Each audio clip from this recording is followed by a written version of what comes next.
Welcome back to another rousing round of Final Fantasy VII, picking up where we left off last time, right before Wall Market. We just, no, shouldn't say met Aerith, we actually learned her name this time, and where I left off, she had just confronted us right here and said that she was taking us to Sector 7.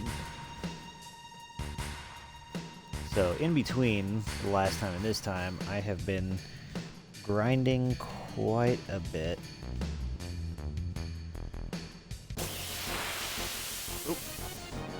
Enough so that where I already have all of Cloud's level 2 limit breaks. So. And I hate these things, so.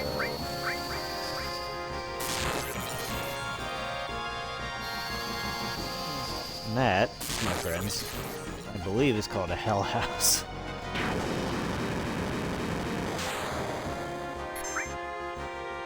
Yep.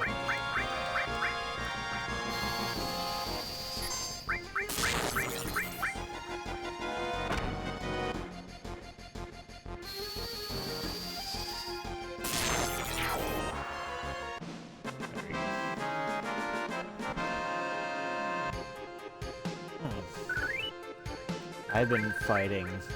I use this area to grind up limit breaks because you can actually encounter some fights with what Let's see if I can find a set of them here. Call the... I don't remember what they're called, I just refer to them as... these guys, the Cornucopia dentata. And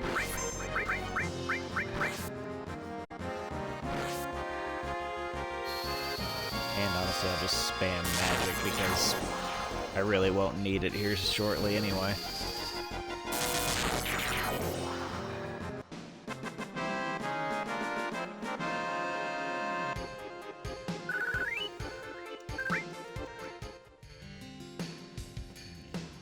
Here. Onto Wall Market, the seedy underbelly of the slums in this game.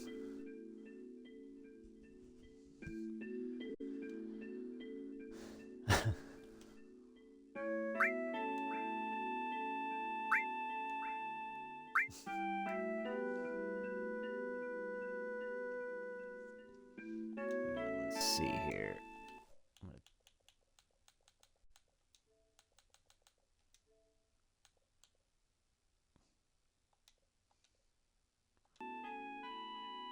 There we go. Let's take a break, shall we? We shall.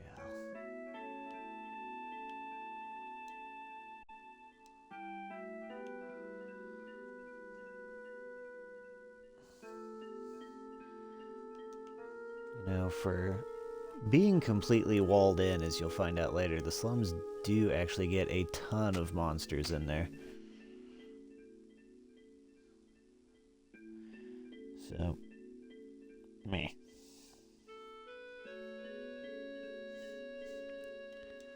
What rank were you? Soldier. Oh, some more loveliness here. Her first boyfriend was in Soldier, which, if any of you have played other compilation of Final Fantasy games, you will know who she is referring to.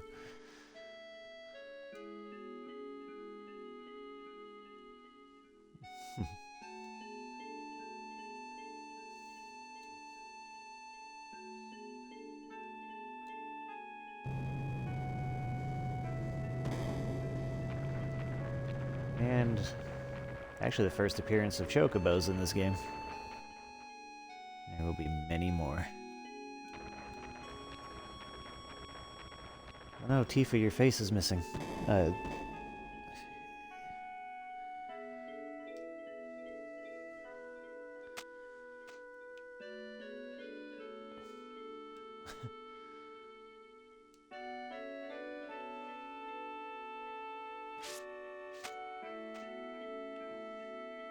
And let's go. Monsters respectfully decline to enter the playground area. And here we go. pretty cool area, but also turns out to be one of the more controversial parts of the game for reasons that will become obvious here shortly.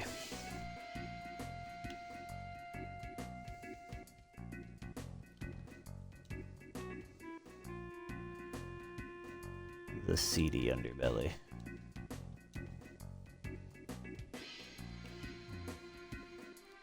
But I do love the music here too. Actually, as far as the soundtrack goes, the entirety of Midgar I actually wound up liking a lot.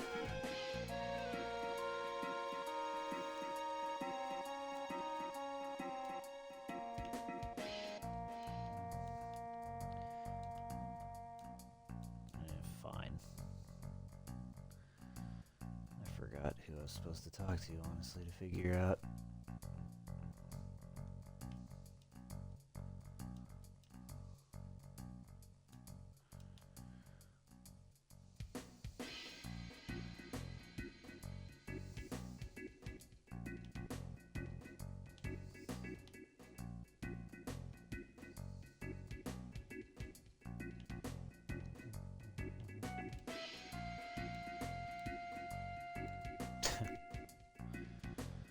Oh yes, the Honeybee Inn.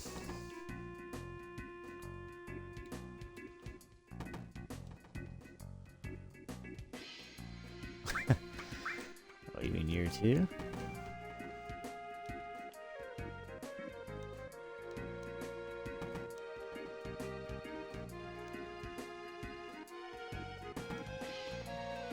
There we go. That's right.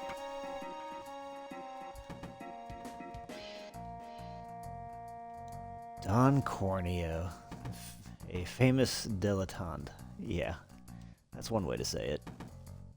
He's a guy who essentially aspires to be a Giga Chad. I don't know another way to put it.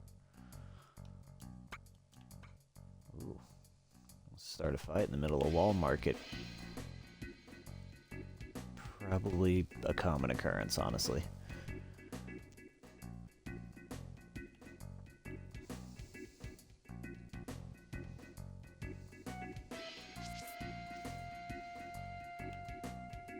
Alright, now, there we go. Hey, you got a cute one with you. Didn't notice her before, huh?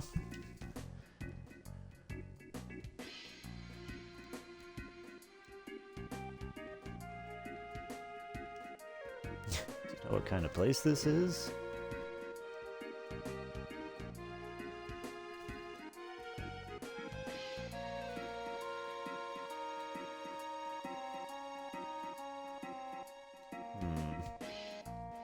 What's she chuckling at, I wonder? And here we go.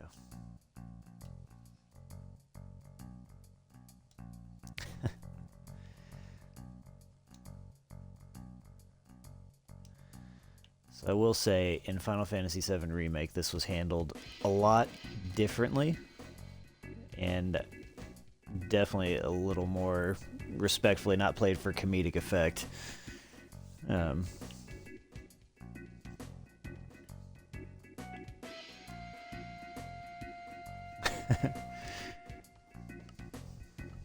Might take a little time, huh?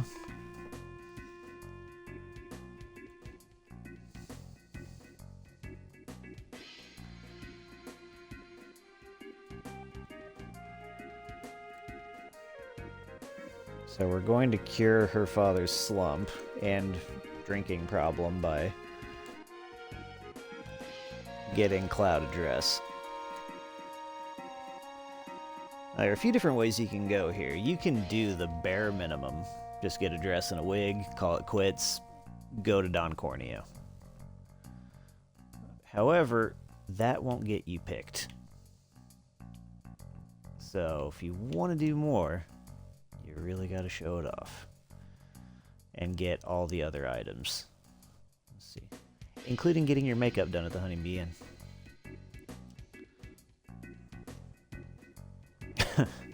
I know the clothes shop, but I ain't your dad.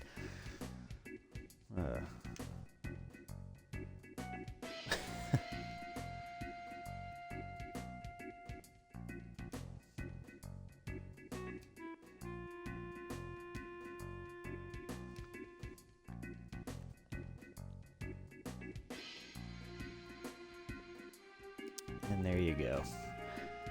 Tough looking guy like that, like, what I always pictured in my mind when I played this as a kid was like, I don't know, like a Sylvester Stallone type in like a 80s action movie kind of saying this, so it came across a little, I don't really know, takedownish, I guess.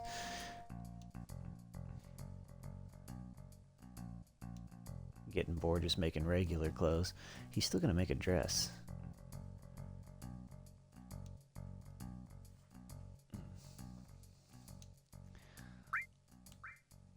Boom. Now these choices do matter. You want it that feels soft and something that shimmers to get you the best dress possible. Got a friend that has the same taste as him. I'll go talk to him.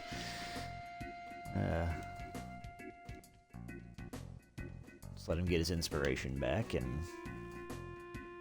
watch as he, I believe, teleports to beat me back here. Yep, there he is. Silk dress. Yeah.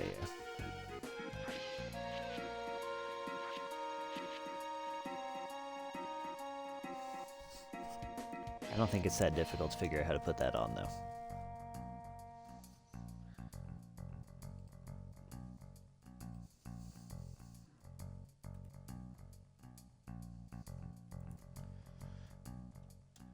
No peeking. A wig. That's right. We do need a wig, don't we?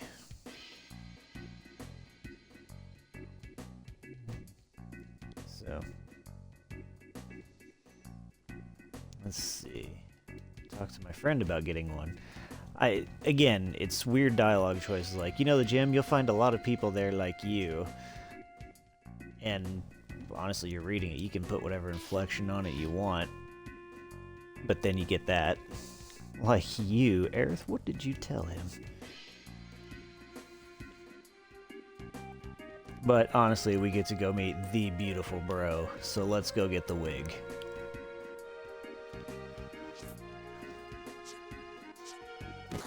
With a squat contest. You the one who wants to be cute? Yeah, right. About the wig? Yeah, I heard, but it'll cost you. She comes in with that real angry energy. Urgh. The only way you're gonna get cuter is if you can beat Big Bro. Such a weird thing to say. So you gotta compete with us. Let's do squats. Are you the beautiful bro? I like how they introduce it like we're supposed to know this guy. I have no fucking clue about anything about him. Except for the fact that he apparently gets really mad when you enter a gym looking for wigs without offering to do a squat contest.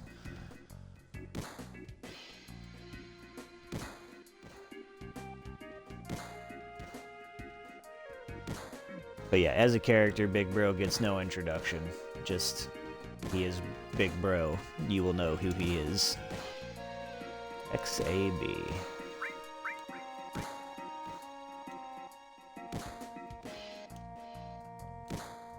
Quiet. Yeah, I do want a little practice. Oh, a little too fast.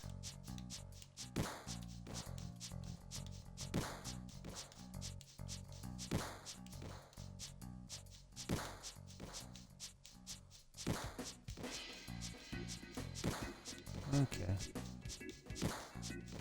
Getting a good rhythm. As I say that.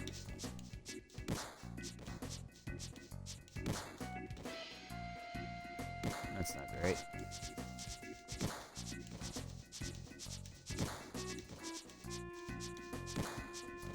Oh, come on.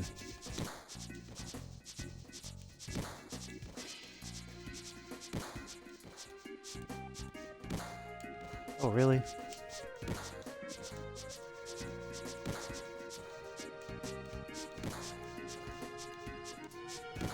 He is screwing up a lot. More than I remember, that's for sure. Pretty sure I got this one well in hand. Yeah.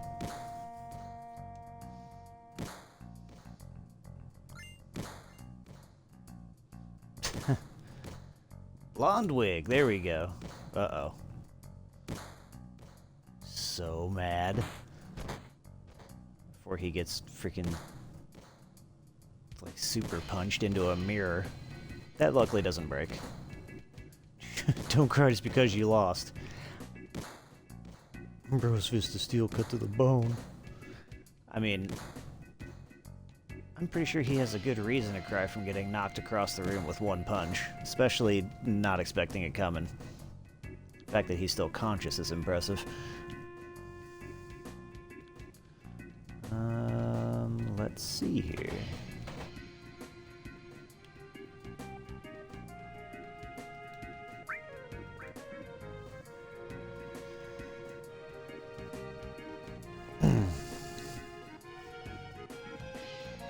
Gotta get some other items to complete the ensemble. Because if there's one thing Cloud knows how to do, it's accessorize. So I gotta go to the inn to search for a vending machine in the middle of the night there. Yeah, I'll go. I don't know why you couldn't say that in front of Aerith, but fine. Let's just go ahead and do this weird request to go to the inn and find out what's in a hidden portion of the vending machine.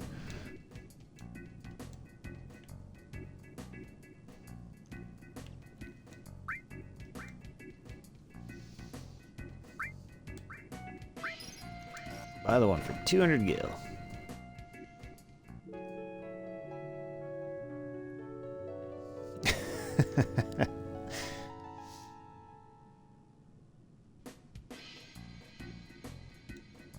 Thank you very much. Please come again.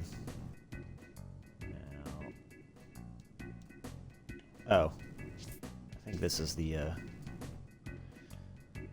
most dangerous shop in Wall Market.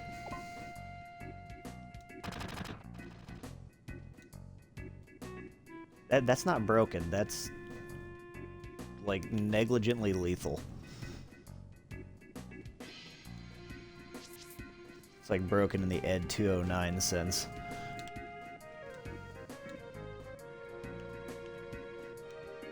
Okay, I'm just trying to... There you go. I need today's special to get the pharmacy coupon.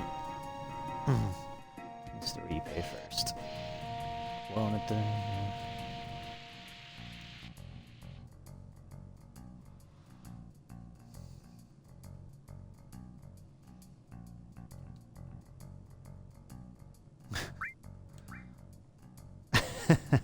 I've had better dog food. It was alright. Not gonna be a dick about it. Woohoo! Alright, so let's go give this back to this guy and also utilize our pharmacy coupon.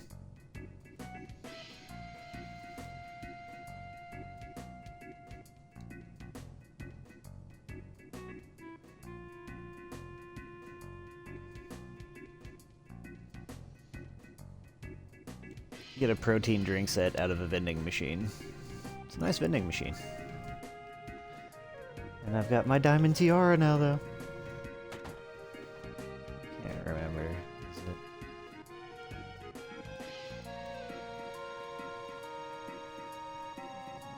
Where is that stupid pharmacy? Oh, yeah.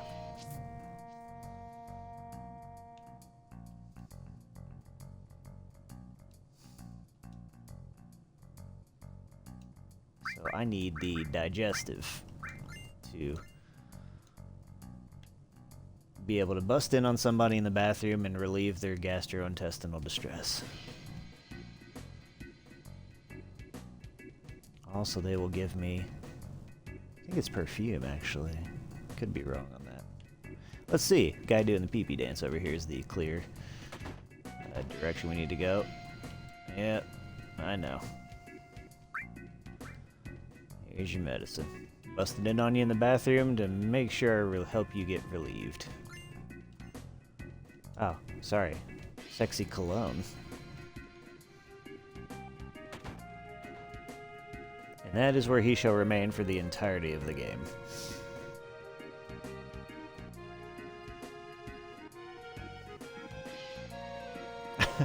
Random comment in the chat. What are my thoughts on the movie Heat? Fantastic movie. Good Michael Mann production. Al Pacino, Robert De Niro. Al Pacino's character is given the backstory of possibly having a coke problem, which is why he's so erratic in it. But that never comes out anywhere in the movie.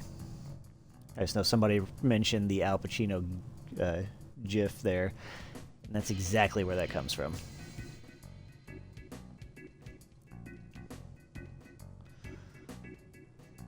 Totally lost track of what the hell I was doing now. Alright.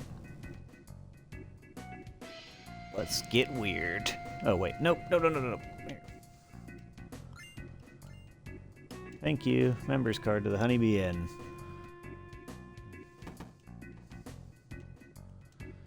Members card to see shining in your hot little hand? Why, thank you.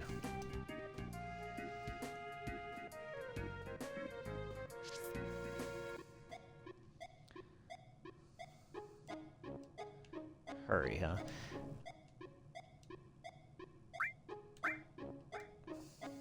There's some really weird shit that happens in here. Especially this. Oop.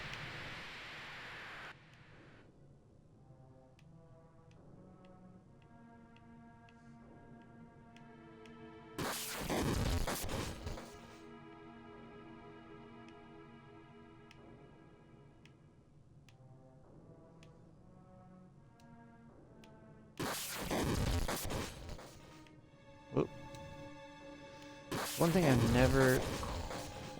Legend has been passed on through generations. Shouldn't we stop him soon? We have a luncheon with President Shinra.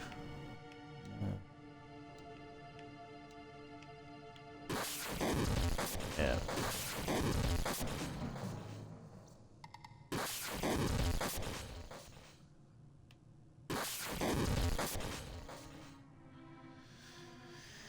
Ah, prophecy, prophecy, prophecy. Here we go.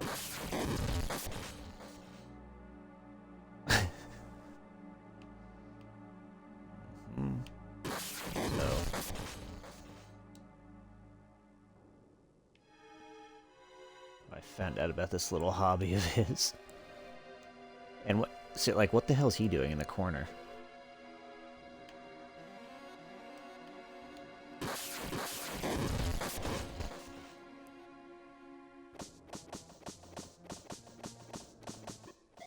I mean, I don't quite get it. Like, it's implied at certain points that that's supposed to be the president of something, but I never knew if it was President Shinra. Even though it seems like it the more they talk, even though they say they're supposed to have a luncheon with him. So, go pure peeping Tom on everything.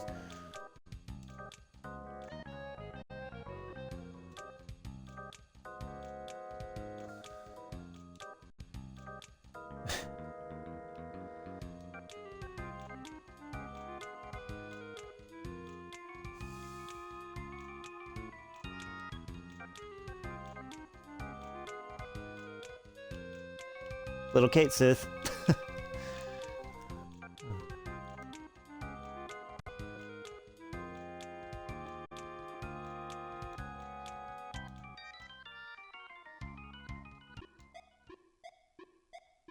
So is that supposed to be Reeves' parents then that he rented a room for, which is certainly not his style.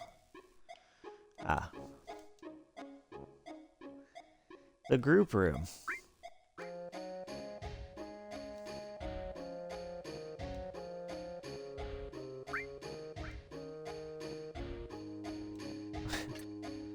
Is a weird response. Don't make me repeat myself.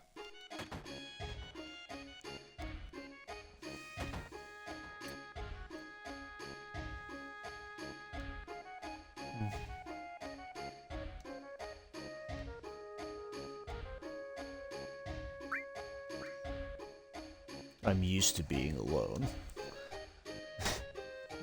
Moody. That is correct.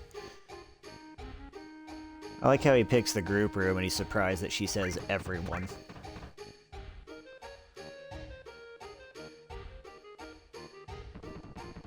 So again.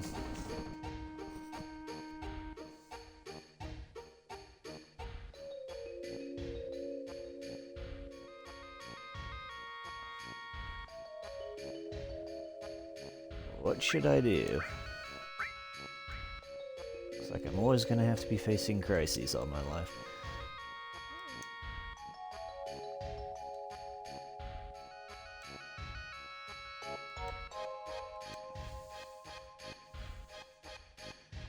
So...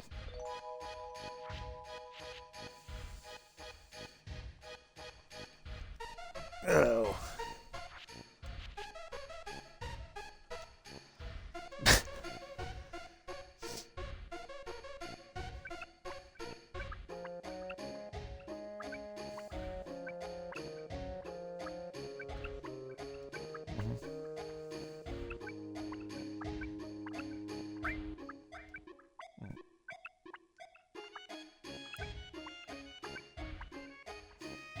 Definitely implying some more things are just going on in there.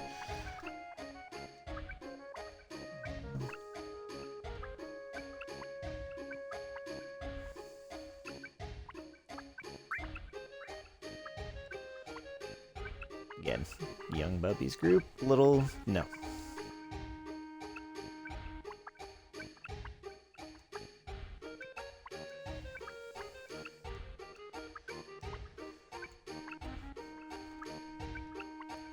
Yep. A lot going on in this scene. Again, this section, more so than any of the rest, is probably the most controversial part of it. And it's easy to see why.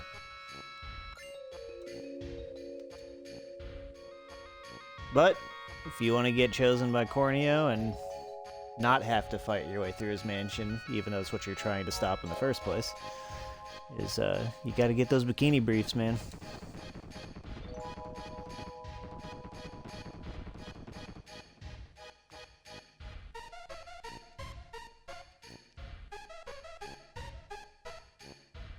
I think...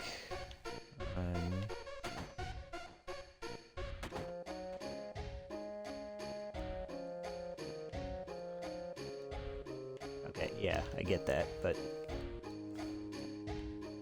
I gotta come back when I'm in the dress. Oh yeah, there you go. Makeover!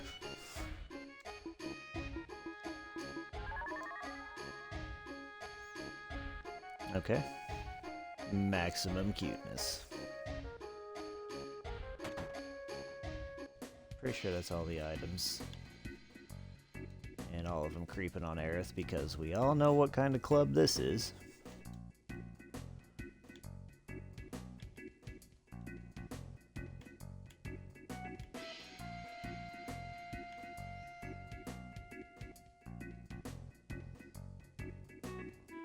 Very brothel-like atmosphere there.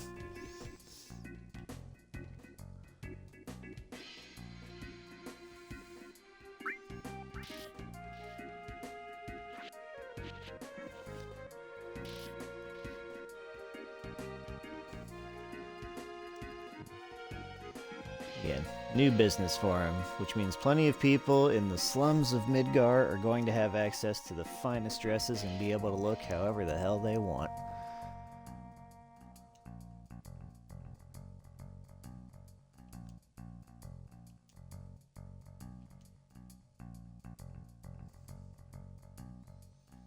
You're so cute, Miss Cloud. Oh, cheeky Aerith.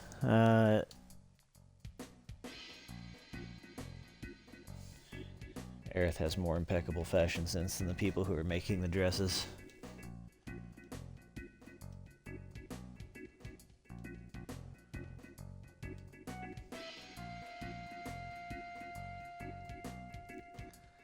So, it's surprising, like I know, looking at the timestamp, because I did so much grinding, I'm 4 hours in, but Midgar really does not take that long. After this, you essentially have 2 sections left before you are Well, I guess I shouldn't say that.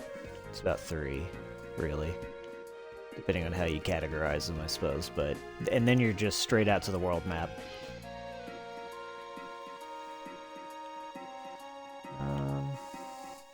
Let's go ahead and do this.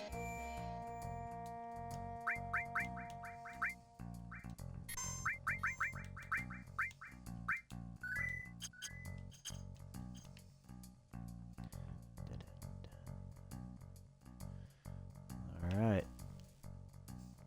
Let's see if I did it all correctly. I'm pretty sure I did.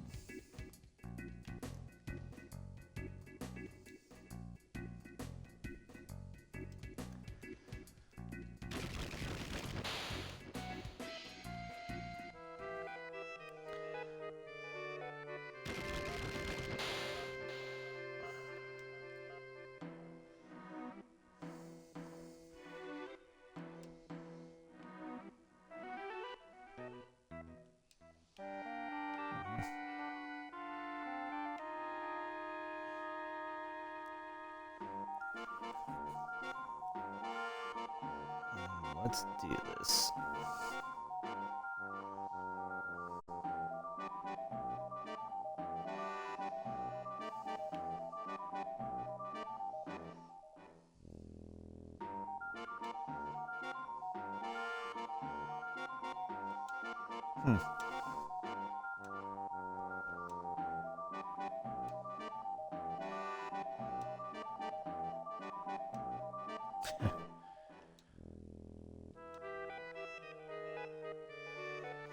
So, that weird table in the middle with all the weird, like, medical equipment down there. Or, well, not even medical equipment. Weird, there's definitely some shit that is not your standard bondage-looking gear, I'm assuming.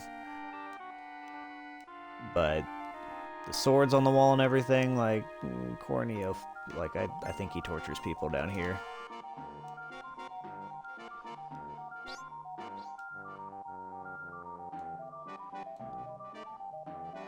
What happened to you after the fall? Are you hurt? I'm right here.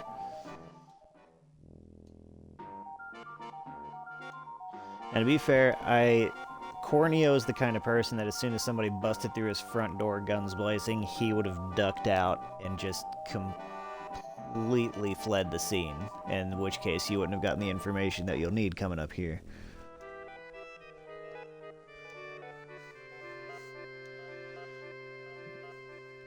I'll just plug my ears.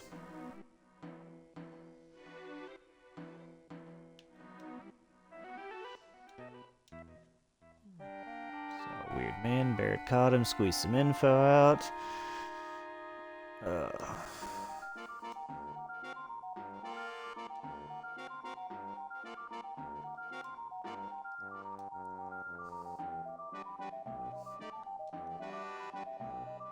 It's 3 girls. Well, yeah.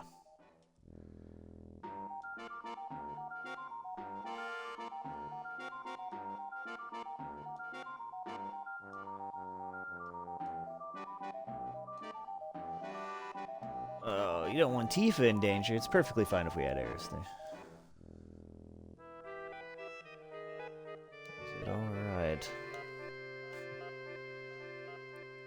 I mean, Aerith is probably... Well, not in terms of fighting, but she's been dodging the Turks pretty much the entirety of her life, or dodging Shinra, despite the fact they know exactly where she is. For pretty much all of her life.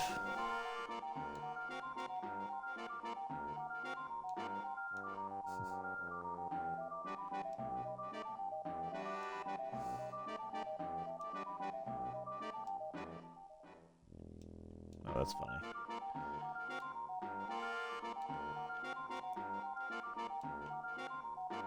Wonder what Barrett would say if he'd see you.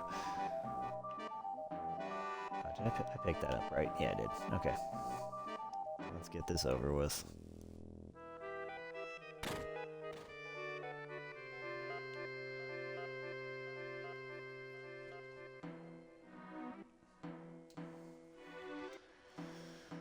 I think it's Koch and Scotch, I think, are the 2 henchmen there. I could be wrong, though. Good, splendid. Weird mohawk, the wannabe pimp, but it looks kind of just like a bathrobe. I don't really know.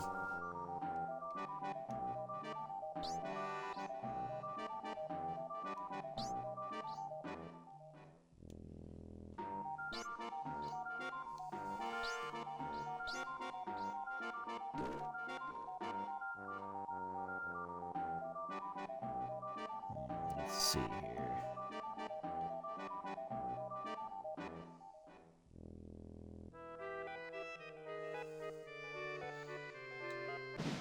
My choice for tonight is...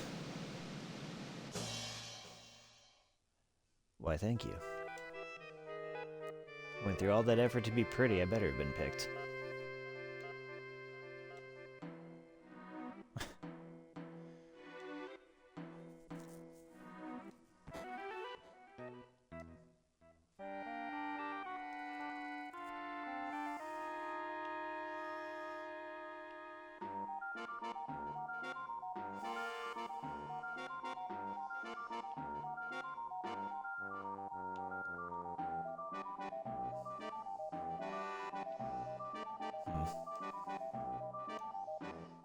Nope. But I do want that, though.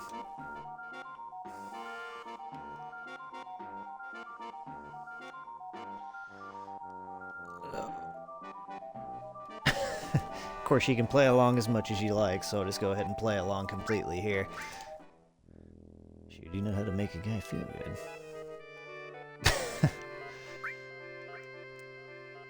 Now here's the thing, Cloud's answering these questions. I don't know, like, he definitely has the get-up, right?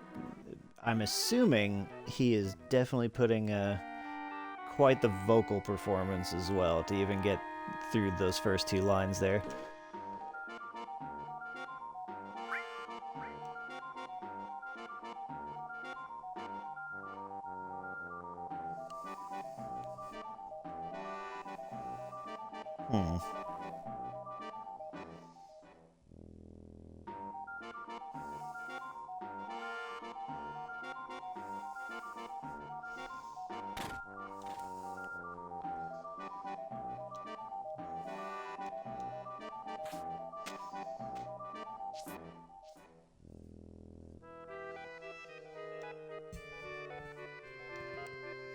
Aha. Oh, there you go. Threaten to get rid of the goods. Can't find a wife without those, I suppose. Oh no. Everything good, so talk as if you don't.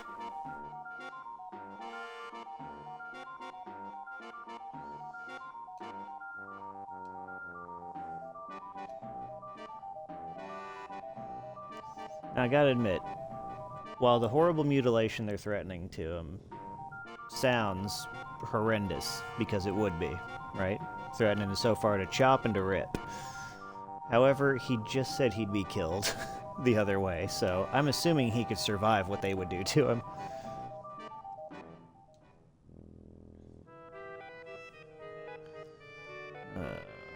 Heidegger. I hate that character. I hate him even more in the in Final Fantasy VII Remake. He somehow hits ultimate douche lord status, even more so in Remake. What are they up to? Talk as if you don't. I'll smash it.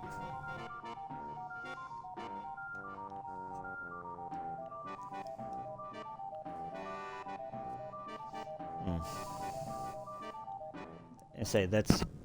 They want to crush a rebel group and they want to infiltrate their hideout. Infiltration is not murder. Like, not by dropping a freaking plate on them.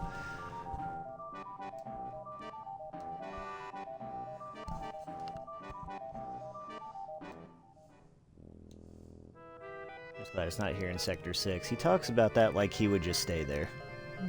I guess he just doesn't want to have to set up shop somewhere else.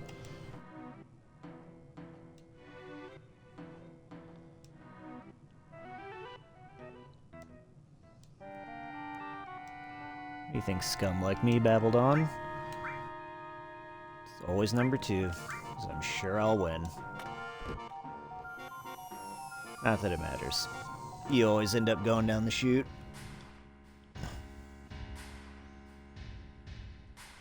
Oh.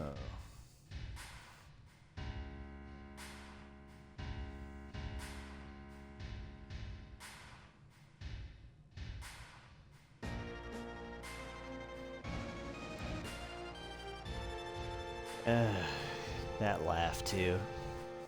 Gah!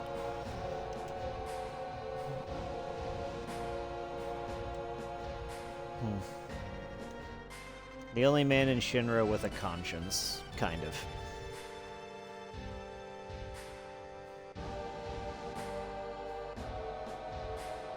of.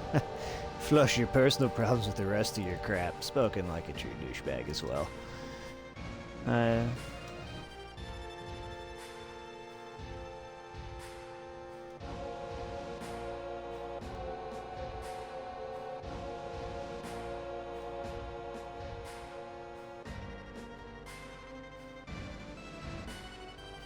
He always walks, apparently arching his back backward and looking up the ceiling.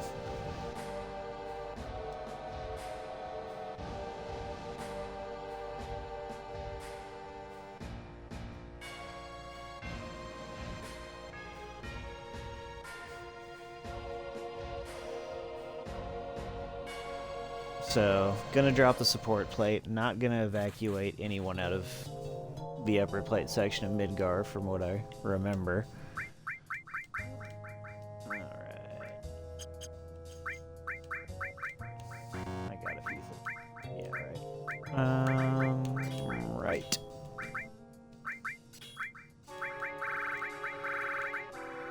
Yeah, why not?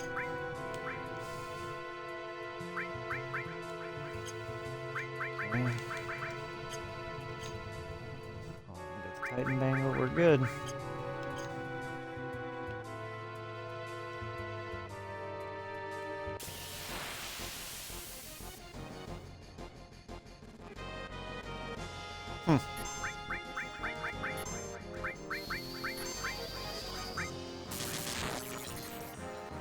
Yeah, Tifa's limit breaks are interesting because they continue to build on themselves, so her level 2 limit breaks, well, I should say the next limit break I get her for level 1, she'll have 2 reels on that slot machine.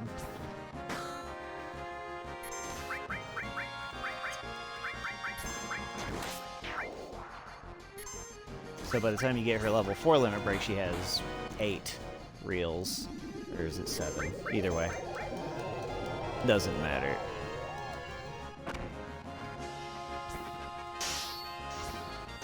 So, and her limit break, if I recall correctly, is one of the only ones that can actually miss.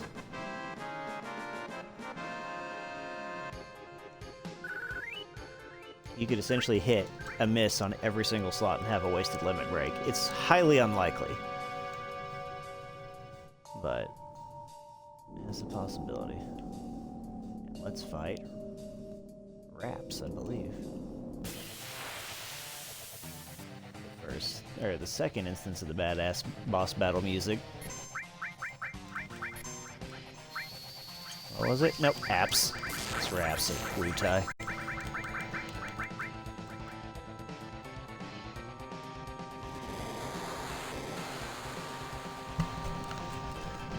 And he hurts himself with his own attacks.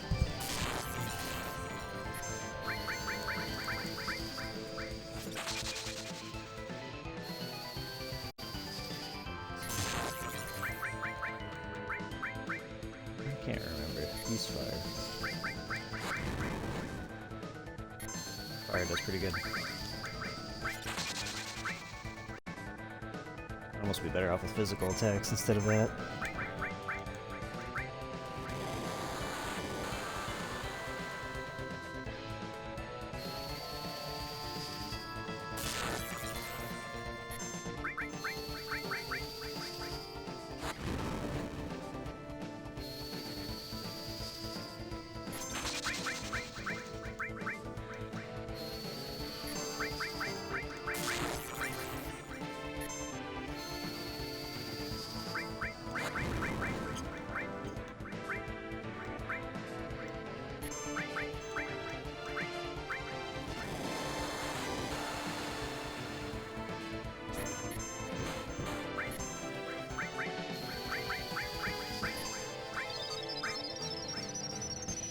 Tifa should go first. Limit breaks always take priority. No matter what order you select it in. There we go.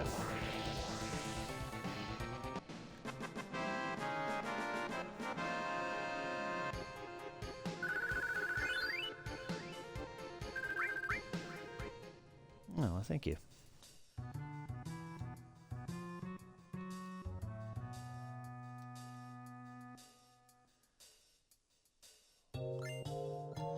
So, you know, one thing I never really touched on the last time was materia and the way that it works. When you're actually looking through these, you can look from your... With each one you equip, you can see that they have different attributes that they affect differently. So with each usual green magic materia that you equip, it'll have some variation of this. So you'll usually dip down to maximum HP but gain MP instead, trading off a little bit here and there. Whereas with something like your essential effect materials, like the blue ones with all, was it quadra magic, things like that that'll happen later on, you don't get any kind of effects. Summon effects are the red materia, those are the ones that hit you the hardest in terms of your stats. And honestly, I will tell you this, it does not matter. You can equip whatever, however you want to, just so long as you know that, you know, the more materials you have equipped, you're just gonna not hit as hard if you're wanting to do mainly physical attacks. Which honestly, you're probably gonna wind up spamming magic a lot of the time on the bosses anyway. And the AP counter that you see up there with the stars, once you get a materia to all 5 stars, say for this restore that I'm on now, you'll actually have another materia born from it and gain an extra one out of it. At this point, with the next star that I gain, it'll jump up a level and go to where I'll have access to Cure 2 magic. Level 3 would give me regen, so on and so forth. So, just a small breakdown of materia. The way it affects summon materias, though, is that you just get more uses of that summon materia. And for instance, with all, as soon as I get it up to level 2, I'll be able to use all paired with that magic twice per battle. So, quick breakdown of materia.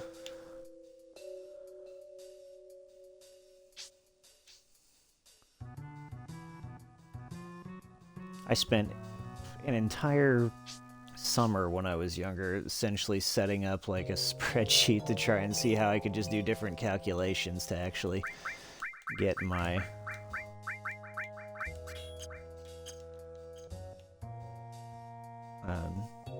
how to maximize stats essentially from the equipping or not equipping a materia. Like it's not worth all the extra math, truthfully.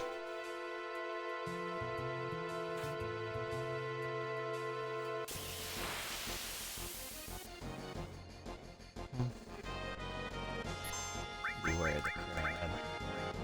What are they? Oh, Caesar. Hail Caesar.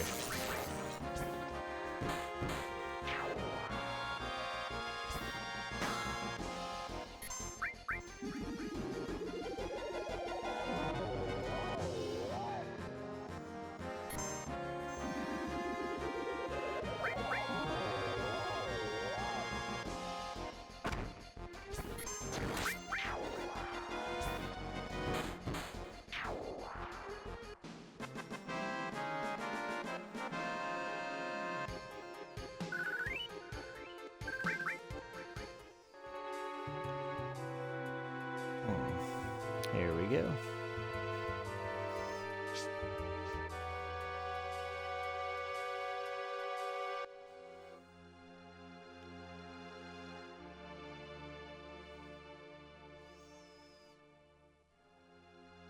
The train graveyard.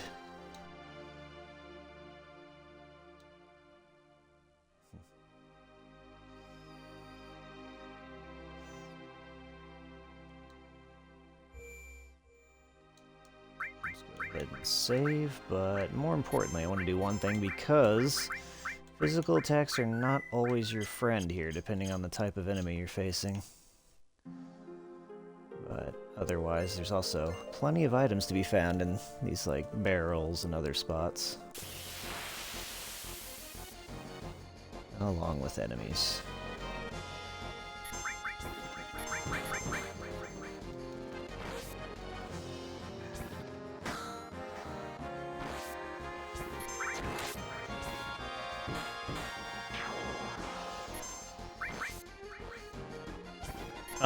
Yeah, the music in Final Fantasy VII is still, in my opinion, one of the best soundtracks of all time.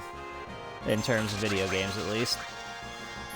Of course, I would also like to say that Chrono Trigger deserves very, very high up mention in that as well.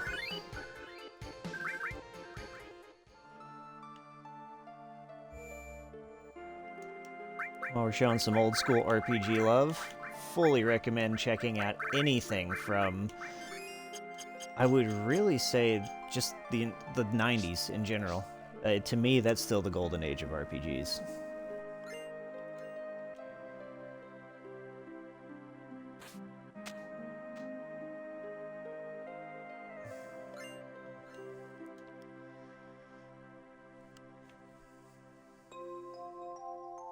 Alright, I'm gonna go on some radio silence here because somebody keeps blowing up my phone.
Whew. Okay, sorry about the radio silence, folks. I am back. And this music is blazing. We finally got to the plate drop. I just got off one of the eeriest phone calls of my life, and we're getting to it.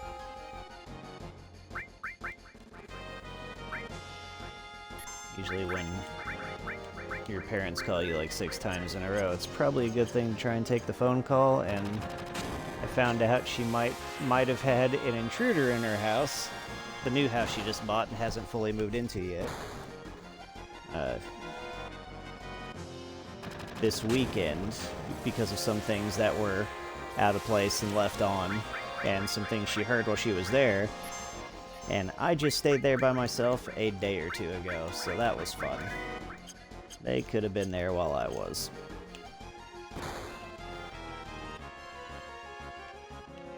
Nope.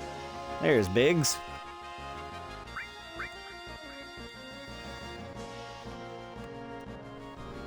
And in true Final Fantasy fashion, Biggs and Wedge are no more.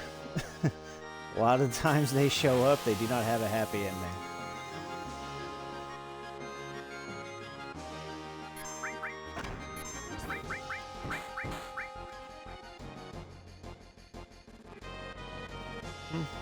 The heli troopers.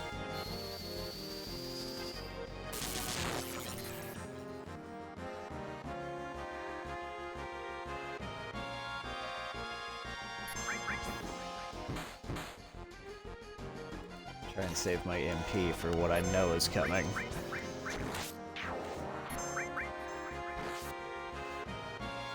The one thing that I absolutely love about Remake is one of the ways they expand on this scenario.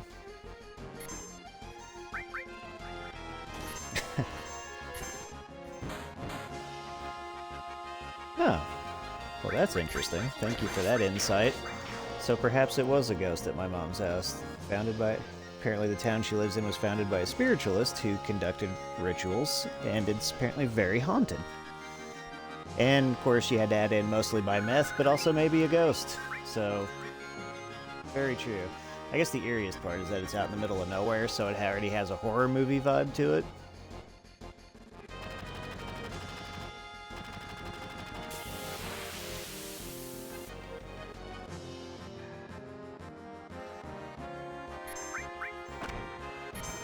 The good news is I should be getting closer to getting Tifa's second level of her... or second tier first level limit break.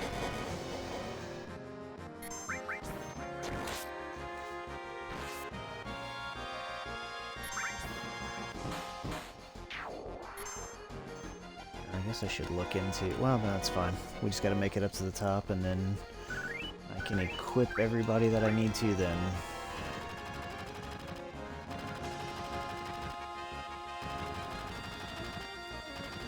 No, but Final Fantasy VII Remake really expands on the Turks' role in this, and shows that none of them really actually are particularly enthusiastic about this part of the job.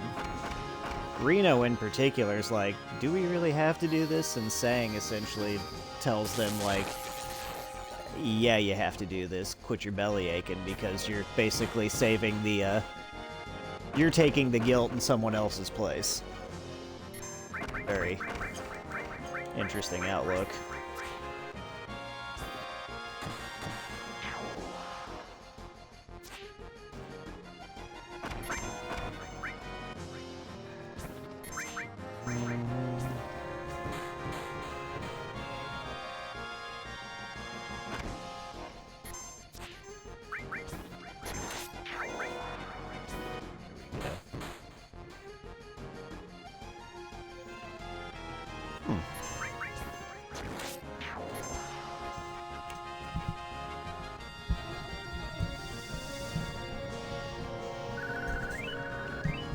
Alright. Thank you for that. J.B. Christie's son drowned. He invited a bunch of 19th century weirdos to commune with the dead and wrote a book about divination. Now we know where the next Ghostbusters movie will take place. Good. Don't say last, Jesse.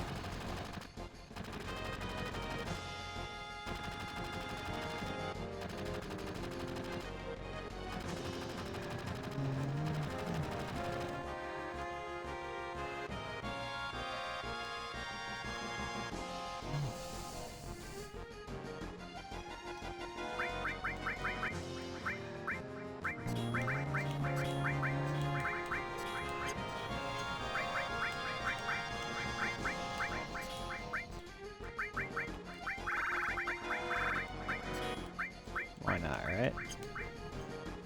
There. Now you got everything.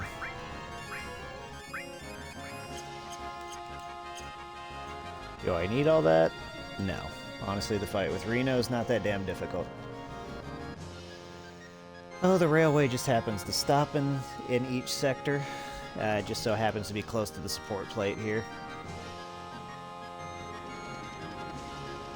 But the train graveyard in particular is just essentially where all of their decommissioned trains would go to die.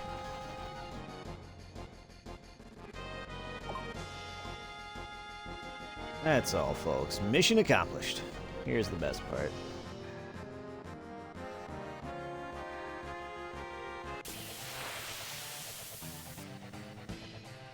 I love the Turks.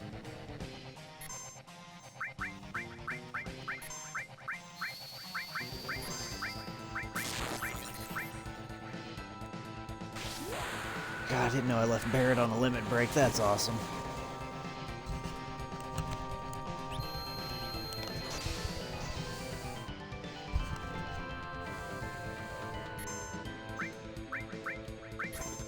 I can break out of it, because you're an idiot.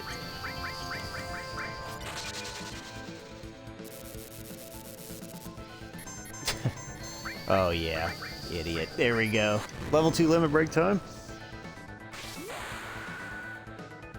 Blade Beam is more of a crowd control one. This one is a single target.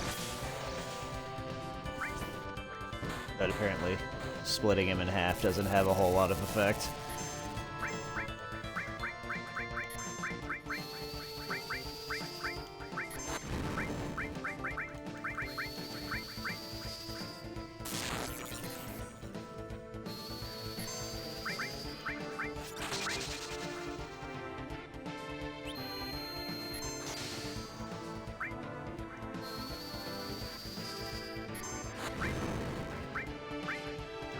Oh, it's over.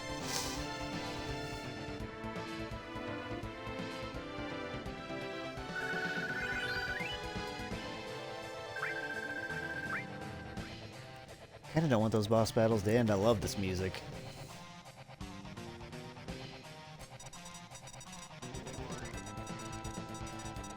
Alright, here we go.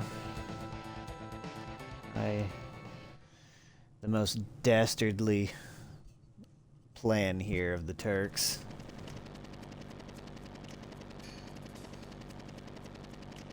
That's right, you have a hard time disarming that one. It'll blow the second some stupid jerk touches it. Smart man. Rig it up to fail no matter what.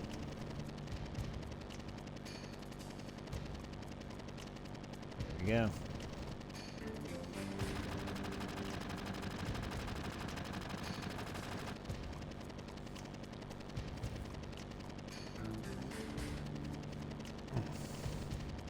Oh, you know each other. Nice, you could see each other one last time. You should thank me.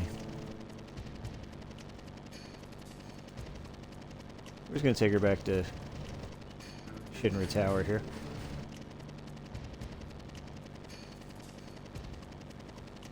She's the last remaining ancient. I like how it's taken them a long time. It is very clear in the other compilation Final Fantasy stuff that they know where she's at. It's clear in the flashback we'll see here shortly, too. It is just very clear that... Which, that's extremely uncharacteristic of Song right there as well. But Song has basically been giving her the option of whether she wants to come. It's just Shinra hasn't necessarily needed her all that desperately until here recently.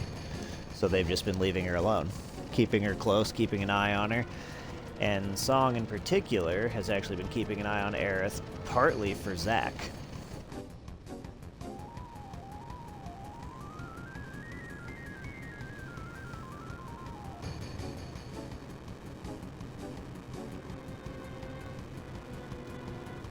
Come on.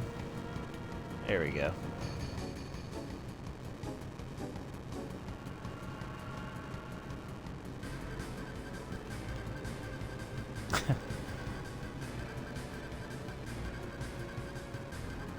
Here we go. There's no telling how many people they killed with this attack.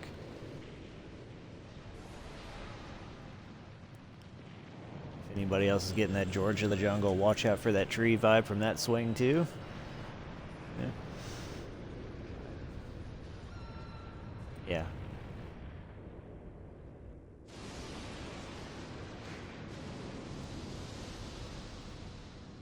I mean, you can talk to a few of the residents in the slums, some of which saying, like, I've lived here my whole life, I'll die here. And some that honestly just stare without any kind of gumption to try and run away. There's no telling how many people on the top or bottom plate got crushed by that.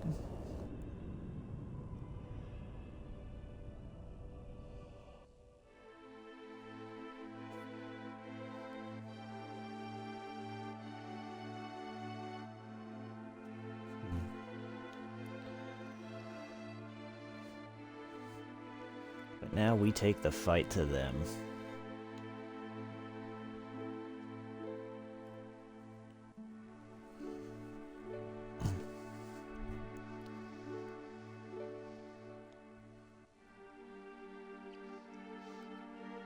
Strange part about this, if you compare this with Final Fantasy VI, a part like this is a lot heavier than some of the things that you'll experience in Final Fantasy VI, because Final Fantasy VI tends to make some of these moments almost a bit campier in a way.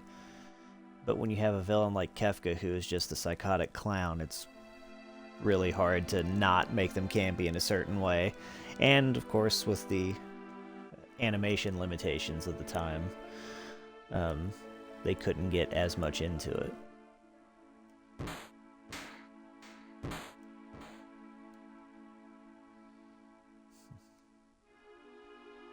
So I'll say that Final Fantasy VI overall, especially toward the end, is a hell of a lot darker than this game gets in a lot of respects. But the conveyance is so much... It has so many differences in the way it's all conveyed that Final Fantasy VII almost in some ways comes off a little more dark.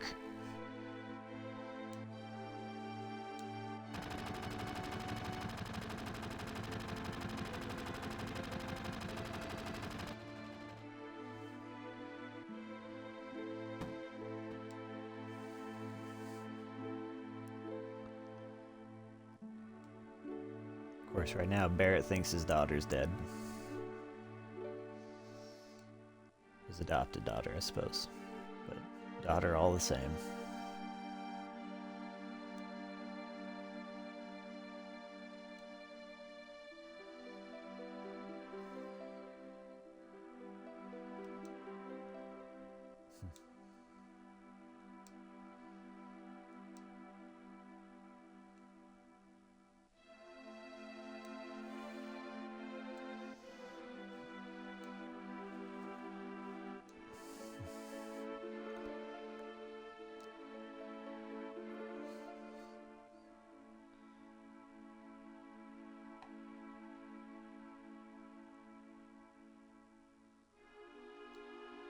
I did.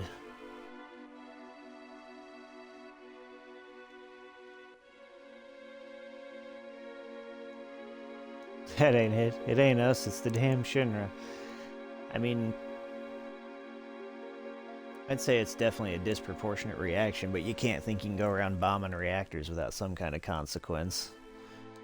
Although in a more civilized world, it would just be them that got punished as opposed to the entirety of Sector 7.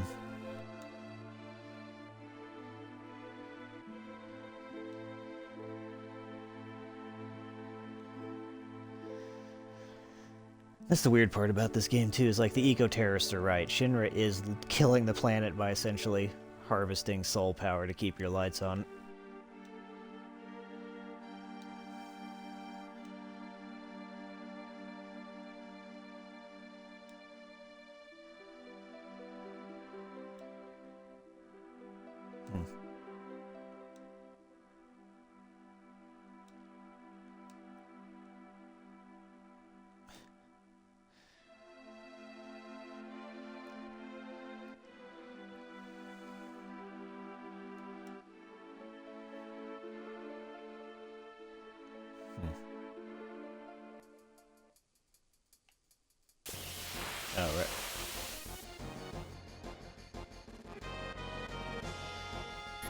Okay.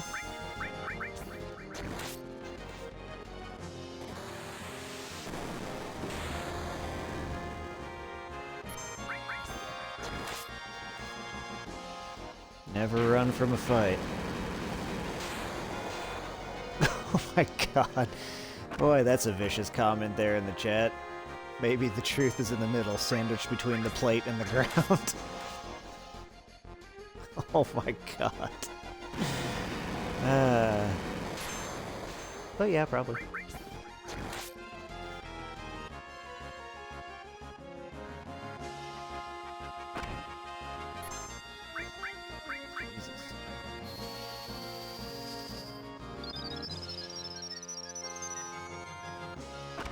Yeah, they turned this character into a boss fight in a remake in the arena, which apparently is a Don Corneo thing as well. And the slums in that particular part in the remake also run on more of a triumvirate.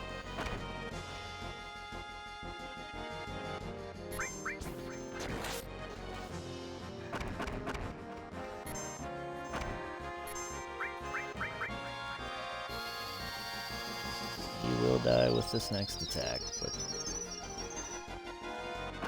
just in case, make sure I make it to the next one after that.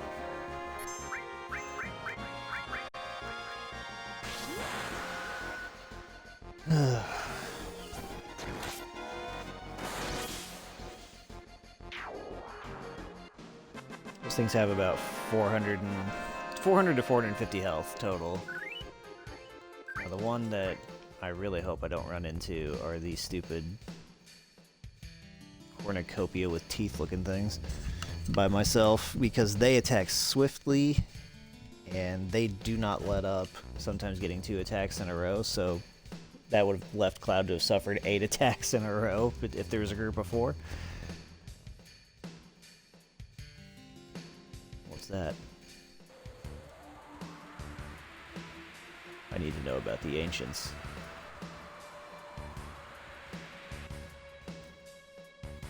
Oh, poor Sephiroth, misguided idiot that he is. Sephiroth is in fact not an ancient, nor does he have the blood of ancients coursing in his veins.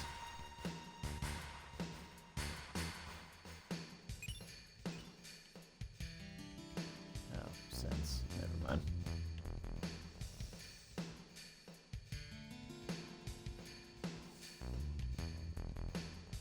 I'm missing something.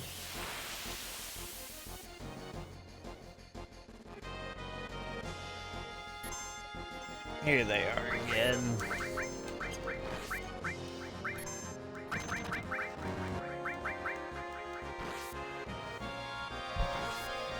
Ooh, there we go. Don't kill all of them.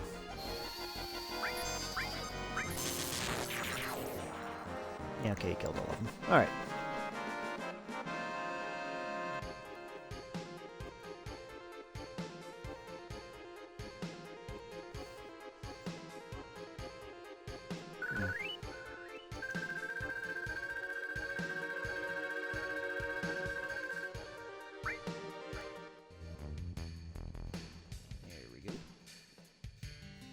Back to Aerith's mom's house, so we can get more exposition-y backstory.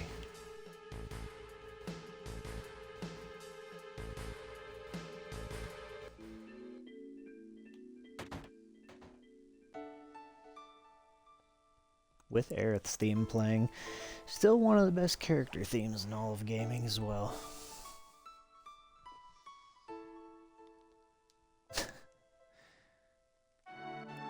I mean, Sephiroth at the time of his... Well, you know what? I'm not afraid of spoilers for a 30-year-old game. Sephiroth at the point of his death was an idiot. He thought he was an ancient because he had Genova cells running through his veins. Genova was not an ancient. She was an invader, a calamity from the sky.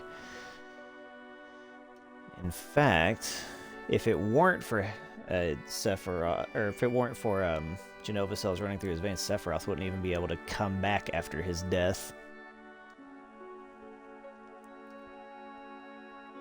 The Sephiroth that we see throughout the entirety of the game up until the last fight is essentially his will that has taken over a part of Jenova, because Jenova's able to shapeshift and look like anyone, anything, which is kind of how she destroyed the Ancients up to a certain point in the first place.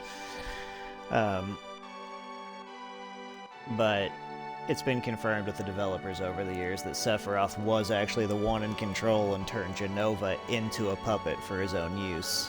So his will in the live stream, when he returned to it, was able to actually utilize the reunion of Jenova cells to kind of reconstitute himself and take over.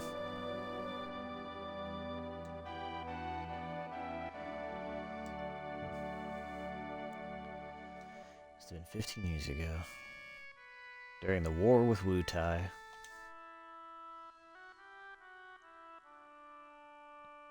So yeah, Sephiroth's initial freakout and psychotic rage was based on wrong information.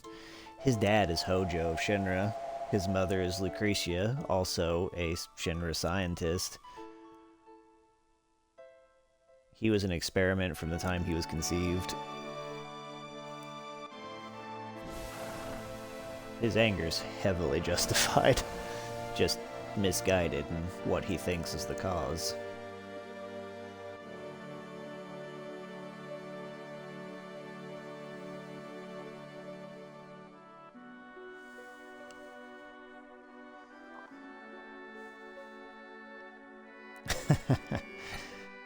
She gets to do the twirling. There you go.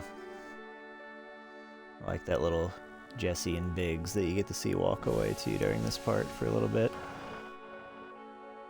It never really is stated how old they are, so... Even though when you go to remake, they look like they're in their early 20s.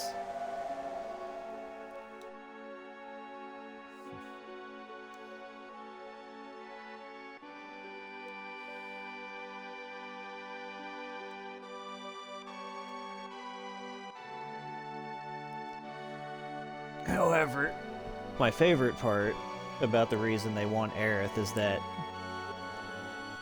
the Shinra folks apparently don't understand what metaphor is.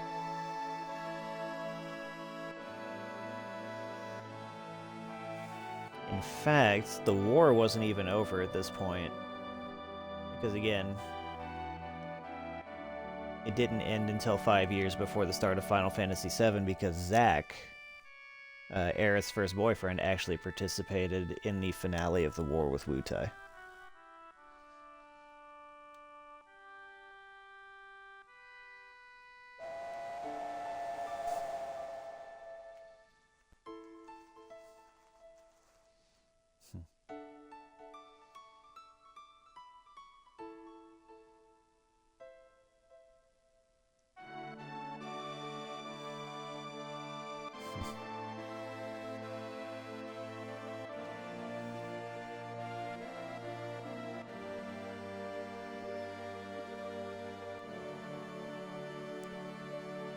A star in the sky. I guess the nice thing about being an ancient is if you can commune with the live stream, as we know they can, then death like that, it really doesn't have as much weight with you as it does with other people. She can actually talk to her mother, depending on where she can access the live stream at, and depending on if she's willing to talk, but for instance, Elmira here, no way she would ever be able to.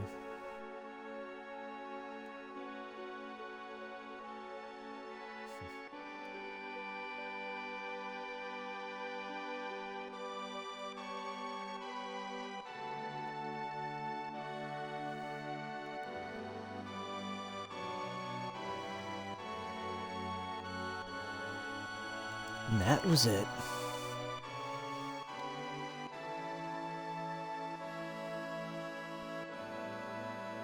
Searching for her for a long time. See? So apparently in the early days, Shinra could just be told no. And all you have to do is go lock your room door upstairs, and they'd be like, damn, I guess we can't get to her.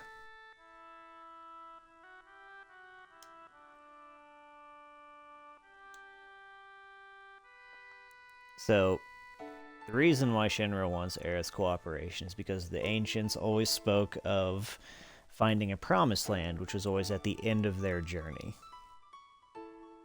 A land of supreme happiness that's supposed to be filled with Mako is why Shinra wants it. Very fertile and abundant, right? So, I guess they never took into consideration that it was just one gigantic life's journey metaphor ending with death and going to the promised land, which was the life stream. So they're basing their entirety of, I don't know, destroying entire sectors worth of people based on the idea that they just don't understand what metaphor is.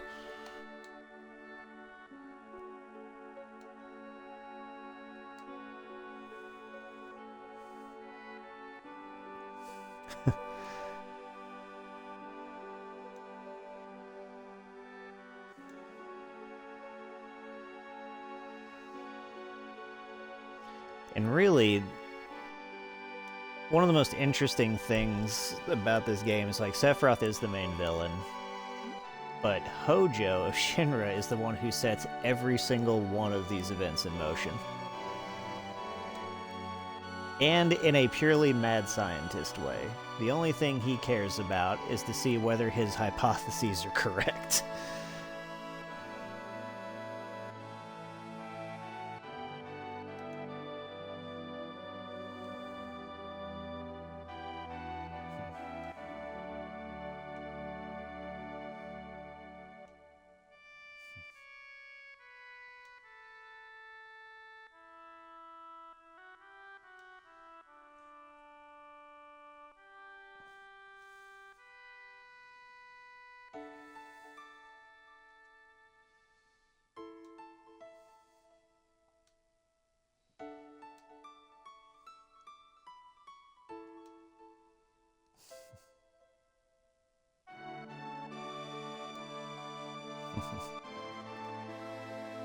Barrett being a great dad.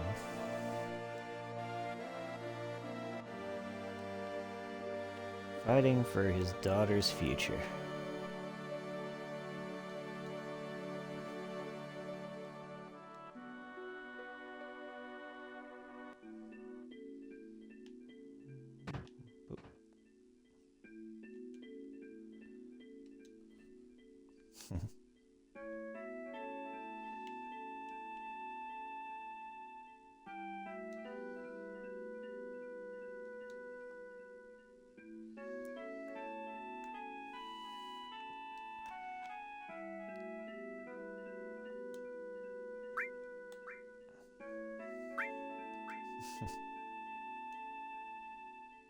Of course, the reason that Aerith feels so drawn to Cloud is because he took on a lot of Zack's characteristics, which you'll find out more about later.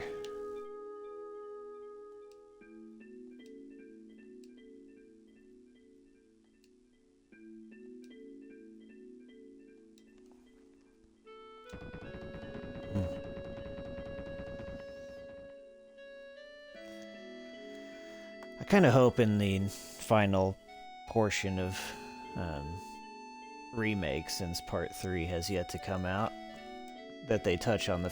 I hope Barrett finds out that Rufus Shinra initially helped bankroll Avalanche. And it looks like they are headed that way, so... I know he'd be incredibly pissed and broken to hear that.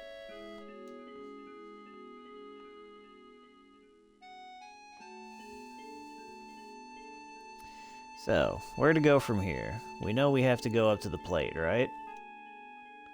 No train that goes up there anymore, because they destroyed a good portion of the track since it went around the base.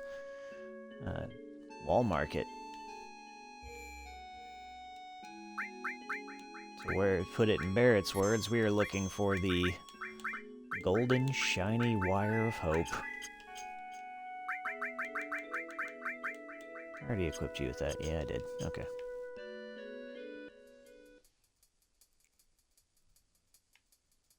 So...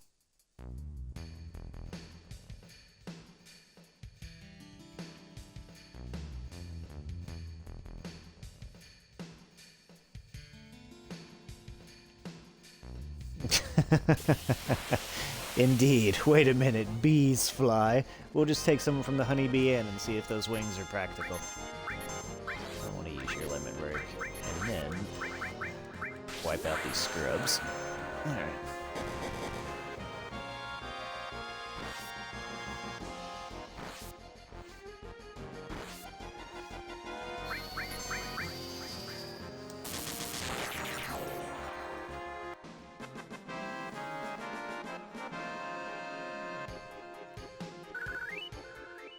Nope. Okay, guess I gotta use it once or twice more. That's fine.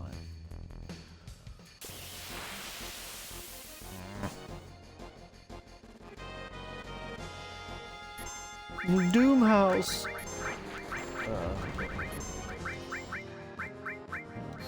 believe that's Hell House too.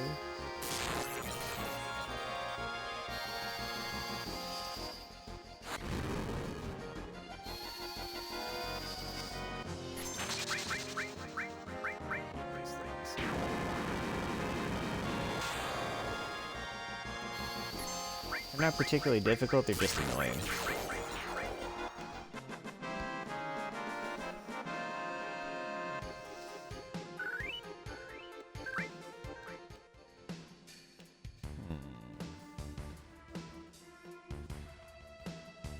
So, as soon as we start climbing this rock, or up this, portion to get to the upper plates, ruin the playground. See, Shinra ruins everything. But as soon as we do this next part here, we will be leaving Midgar and the lower slum area behind. It's very important that we rescue Aerith, but first, a good night's sleep.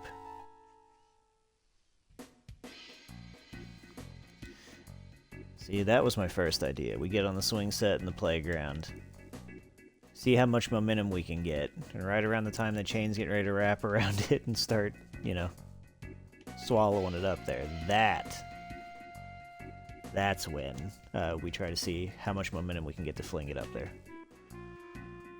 I have a stop to make before I go.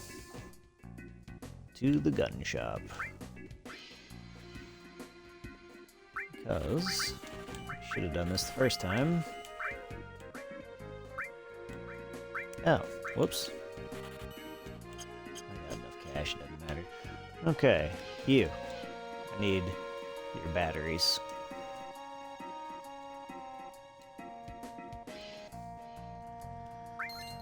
I'll take them. Batteries it is. Rip off.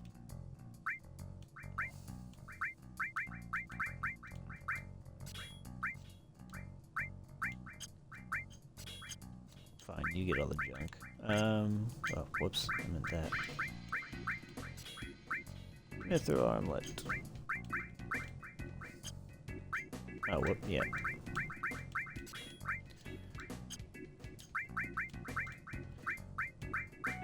I don't know why I bought 4 of them.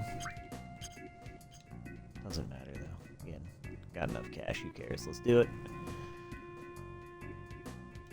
Hell yeah, I want to see something awesome. Let's go.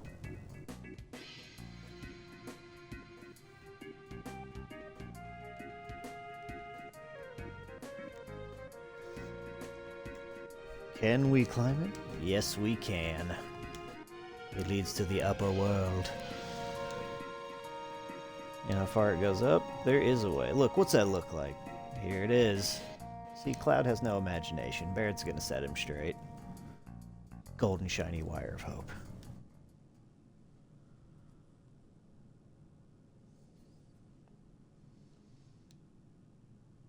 Okay, that was a bad analogy, but Barrett, I understand how you feel. No, I think he's just being catty. He didn't come up with it, so it sucks, right? A little bit of ego speaking on that one.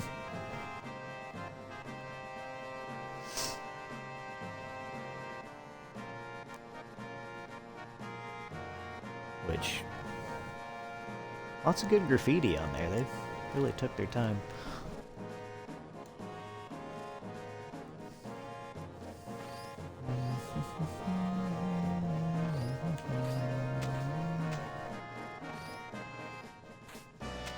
There we go. First battery.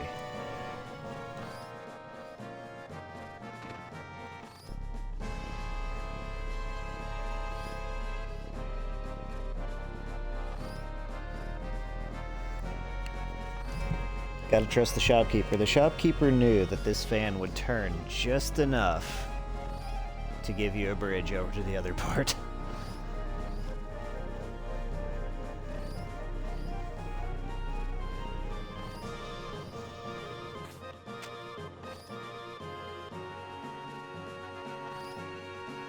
Oh, whoops. Duh. Here we go. Thank you. No.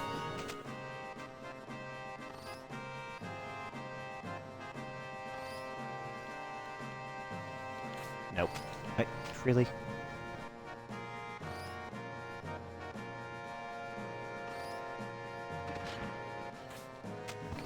No.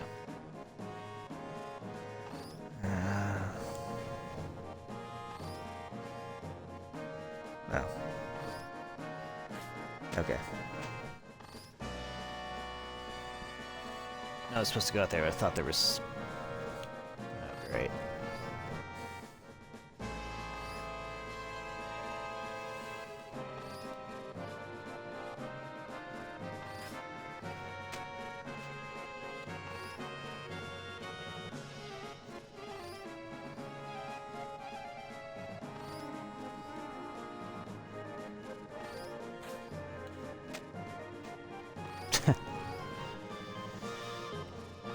I used to never have that much time, or trouble getting onto it here. There we go.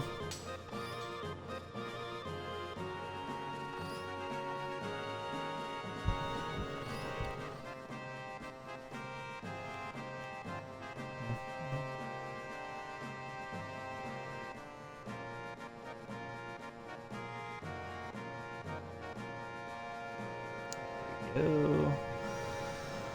Now this one's not required in the slightest, but it is if you want an item. Even though I don't use ethers, they sell.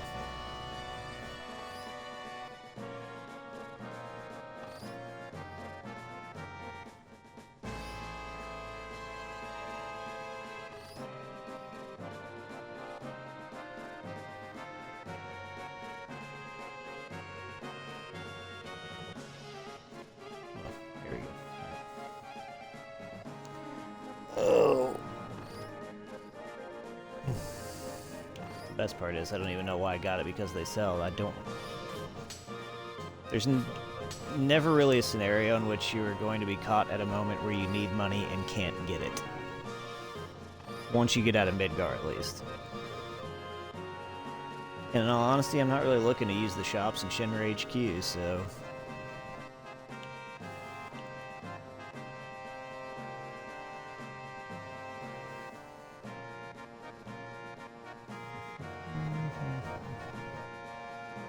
And we made it. It's actually not as tall as it looks.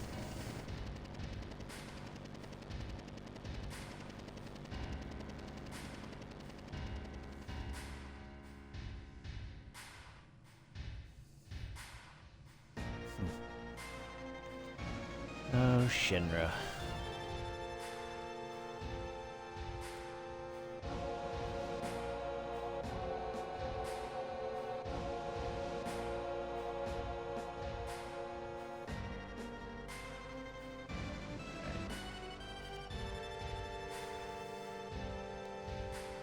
It's actually not the first time he's been to the headquarters.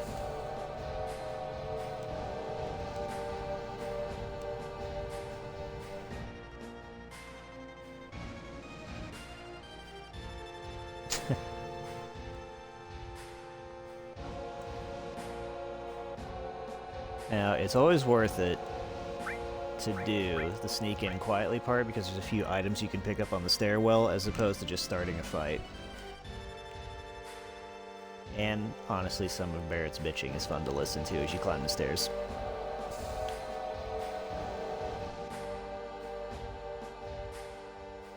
Because Apparently Barrett is not the most athletic person. However, Tifa has some questionable dialogue here.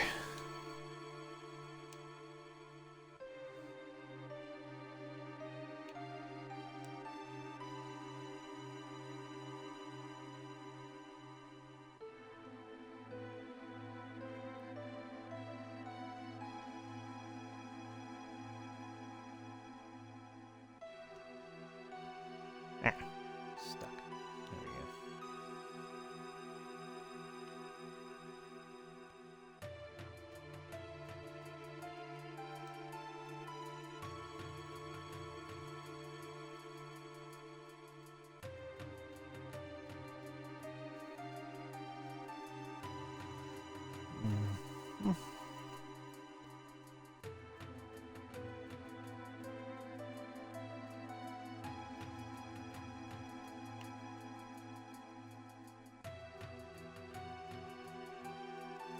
And this part takes entirely too long.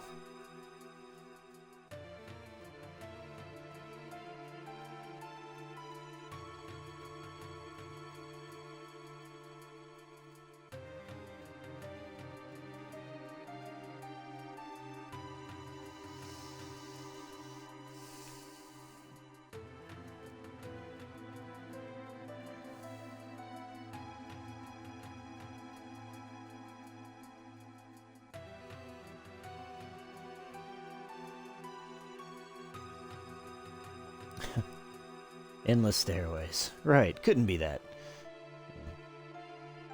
Shinra defies many things, but standard building practices is certainly not one of them.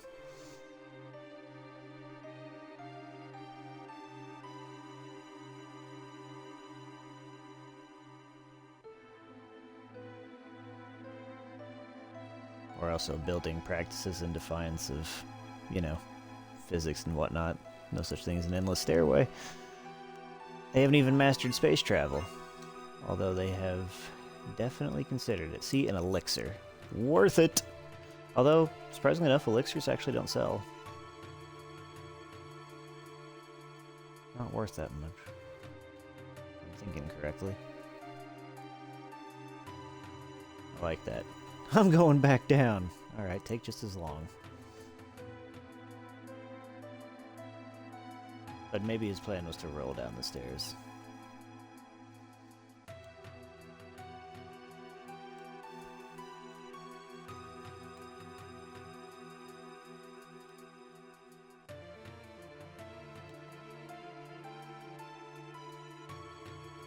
The first indication that Tifa's wearing a skirt.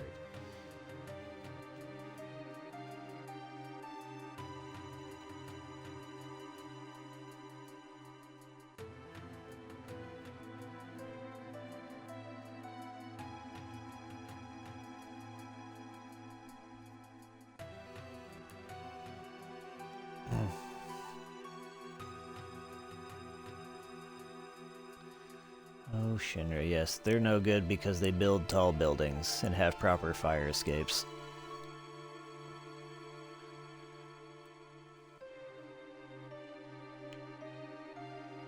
I've never actually counted to see if this takes you all the way, like if there's actually 59 separate floors here.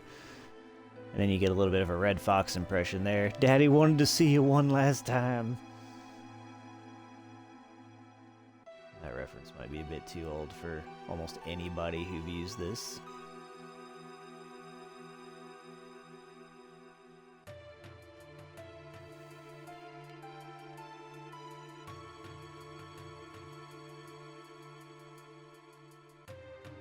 Oh, that reference was too old for me, and I'm, what, 37? Think about that one for a bit.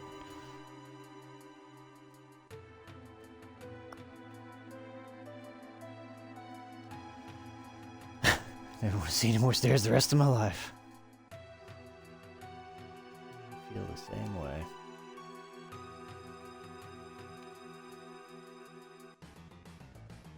Is anything over floor 60? You don't want to start a commotion, but let's kill the guys attending the elevator.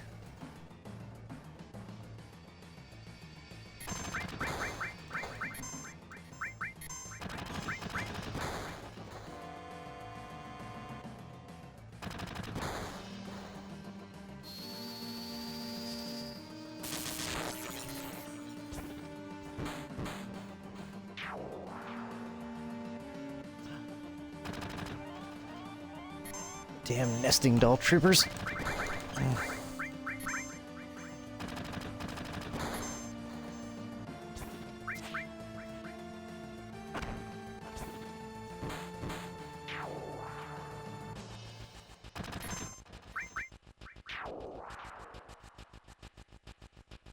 Is he on roller skates?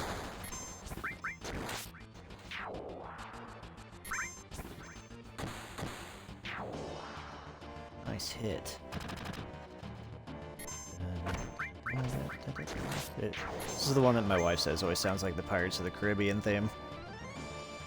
And once you hear it, you will never unhear it, and it makes me mad. And to be fair to say, the Pirates of the Caribbean theme sounded like Final Fantasy music.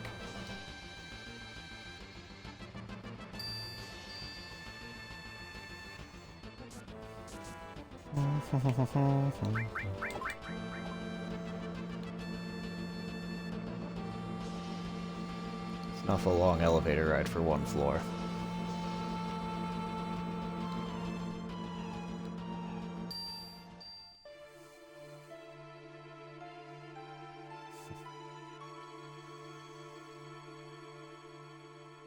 Ah, tall ceilings, that's true. Actually, they do seem to have really tall ceilings in this building.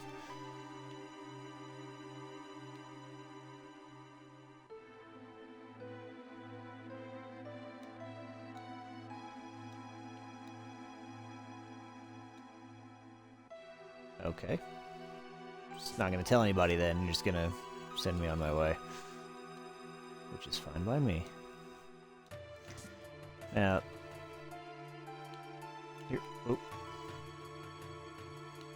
Here's one of my favorite parts of this. You can fail so many times in this part that you can wind up killing all the guards that will come back to patrol this floor.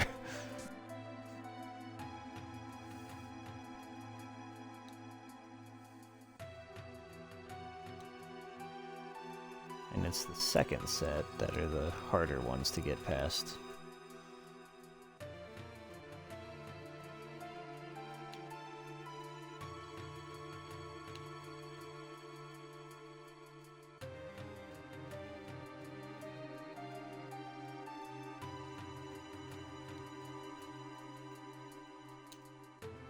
Oops, almost hit that a bit early.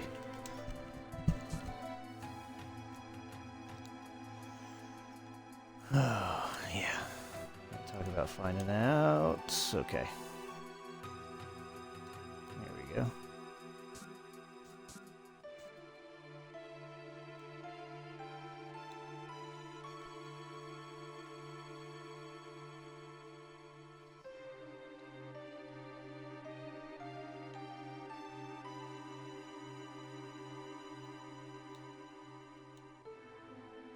Yep.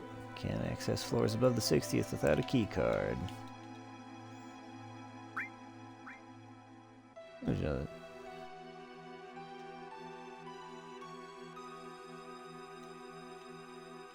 Oh, right. Here we go. Yes, we look like we're the repair division.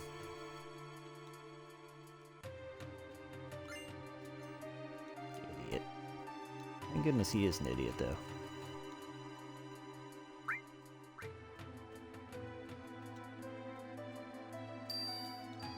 Yep. However, in honor of Barrett's newfound hatred for stairs, I'm going to continue using the stairs.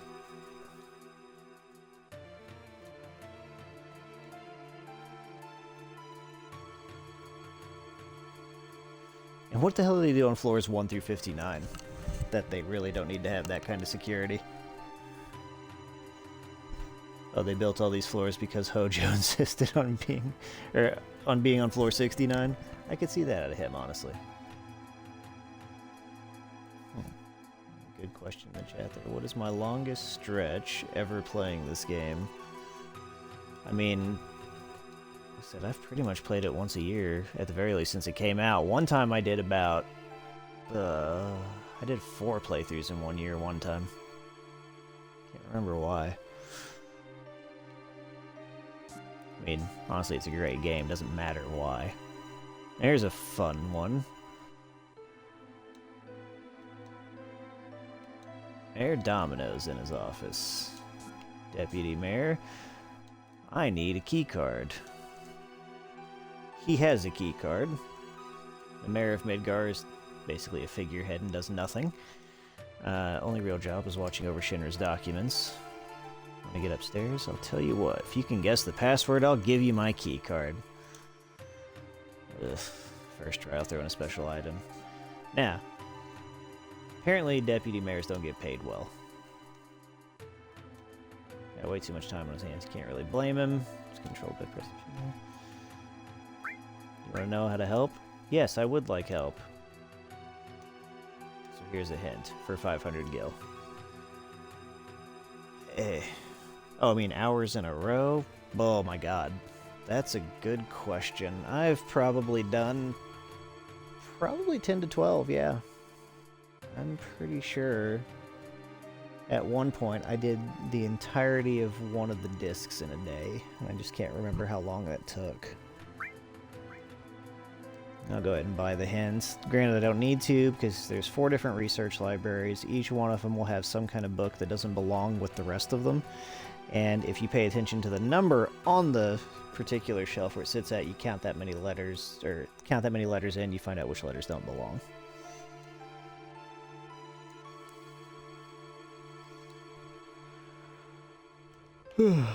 So, let's get a few examples. You can buy more hints from him until he eventually just gives it to you, but I'm not spending thousands for him to basically tell me something I can figure out. So, urban development research. Let's go ahead and see what we can glean out of it. Problems with plate construction, which again sounds like urban development, right? And research. New plans for urban planning. That one doesn't, though. So, 1B. Oops. Okay, so it was Midgar city maps, sectors 0 through 4. Sectors 5 through 8. Yeah. So we have B. Oh, whoops. I think this is the... Oh, whoops. Okay, got it this time. Scientific research. Let's see what we got. That sounds like scientific research. So is that? Maybe, but I doubt it. Ancients in history. Again.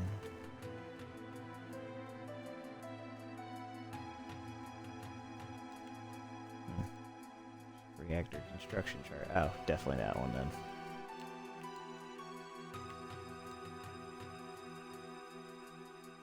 So BO, I will bet.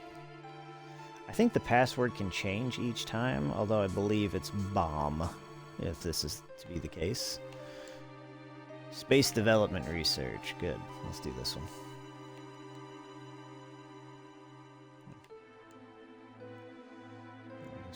Space program. B. Yep. B-O-B is what we've got so far.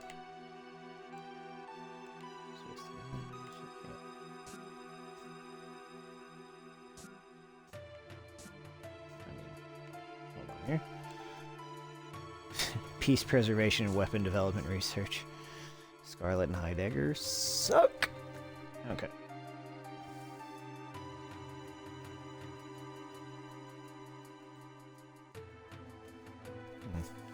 Okay. That does that. Theory of productions, military uses. Kinda wish I could read these, honestly.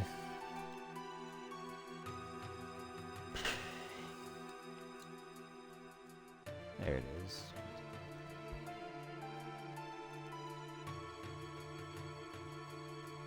Yep. It's an M. It's bomb.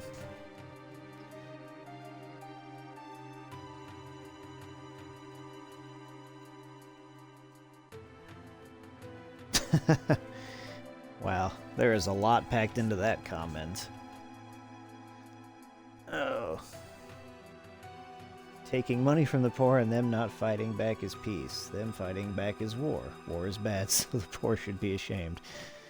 Alright. Finish that manifesto. Then tell me. What's the password? Kaboom! So angry, I'm like a walking time bomb waiting to explode. Thank you for your key card. Ooh, elemental.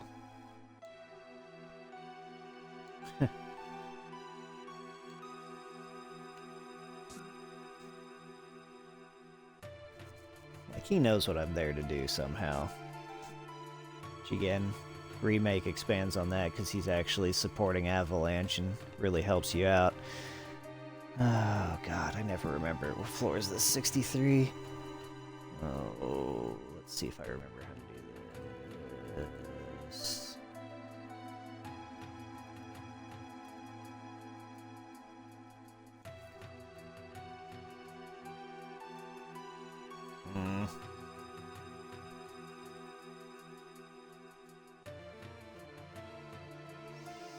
Okay, let's see. There's a specific puzzle here. You only get so many so many door opening. Whatever, you'll see. All right. Clearly, I can't talk right now. Verifying keycard. Permitted to open doors on this floor up to 3 times. If you receive an item coupon, remember to exchange it. Blah, blah, blah. Warning, do not enter the air conditioning ducts. They're very dangerous. So you clearly have to use those. No.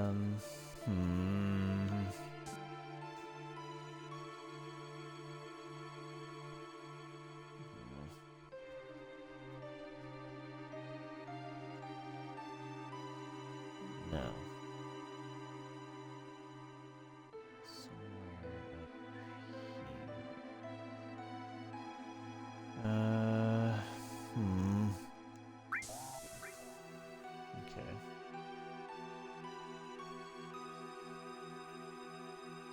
If I do this, I can probably make it down to that.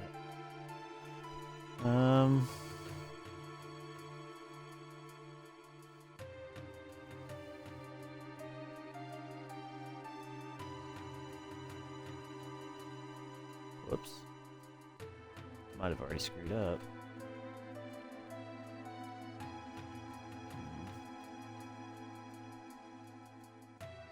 Let's do this. Alright.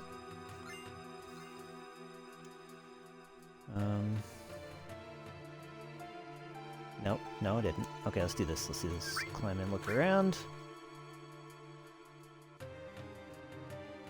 Yeah, okay. Just drop me off the next one.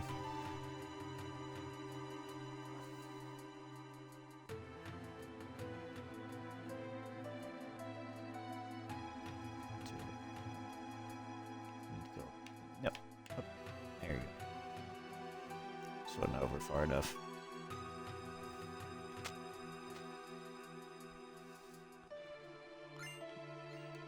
Yay. Exit. And then do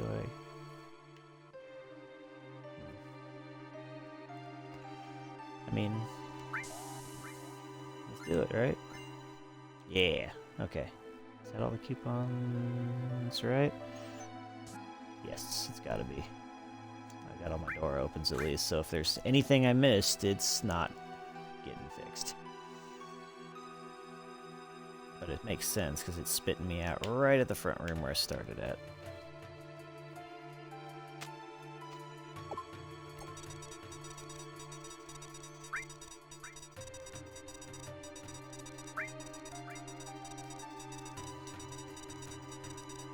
Ooh, nice. 4 slots, I believe, is an armor piece, which is exactly what it sounds like. It's 4 materia slots. Not that I need it.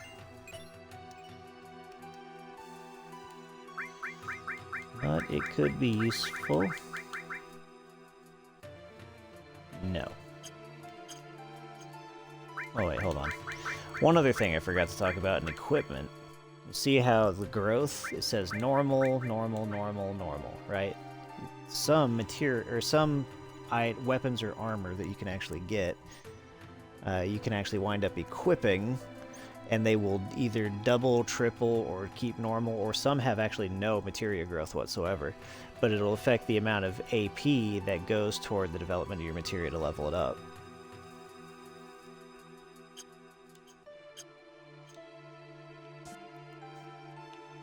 So it's always good to pay attention to what you are equipping, especially if, you know, you're just trying to grind. Some bosses, of course, they have certain armor traits that you can use. The elemental materia can actually help assign you that particular element to go with that particular weapon or armor that you equip it to, and equip it next to with a combined materia slot, like what I have here with Cloud. With the Buster Sword, it has connected materia slots. That's why all can be paired with lightning. If I were to actually put it, say... Oh, that's not a good example. Oh, there's that. I'll show you this one, though. Something like that, I could not actually pair all with anything and have that actually connect. So they have to be connected for that to actually be the case. And we'll go ahead and save, because... Shit, we're almost through this. Honestly, I'll just keep going until we get out of Midgar.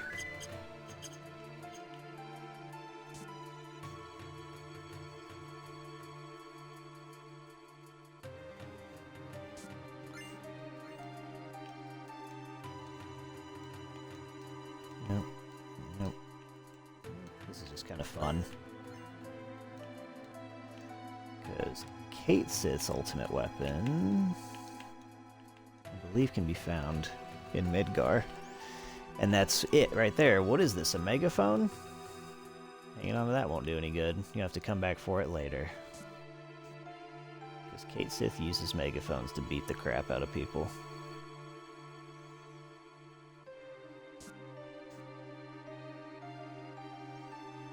Which is funny, Kate Sith is actually also a summon in Final Fantasy VI. Not the same character, of course, but...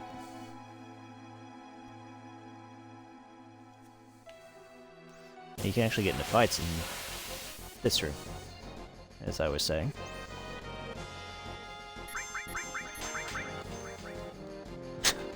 Tail slap! I swear it fights like a Monty Python sketch.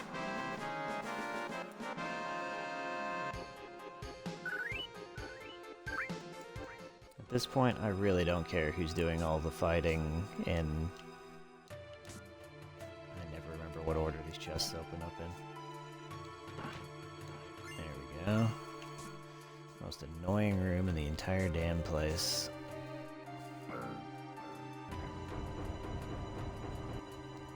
A model of Midgar built.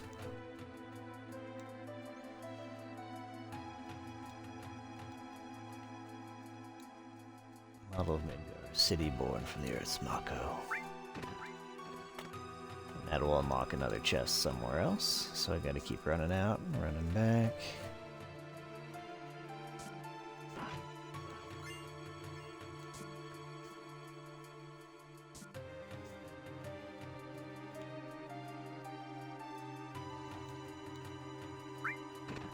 Insert. Open it up. Run back out, rinse and repeat. Was it here? No, damn it. It was the one on top here. Or not.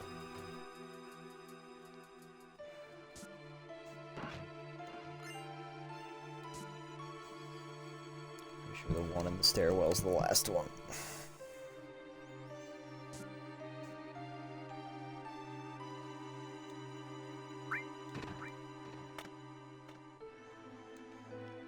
Oh.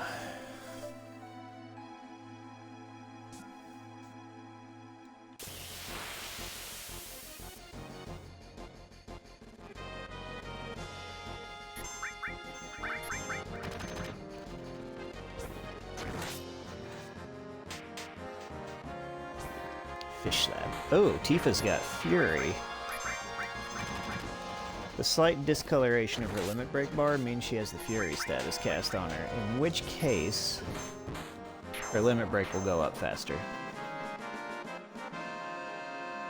It honestly, you can get rid of it. It has some not so beneficial effects, but see, right there, Fury, right in the middle.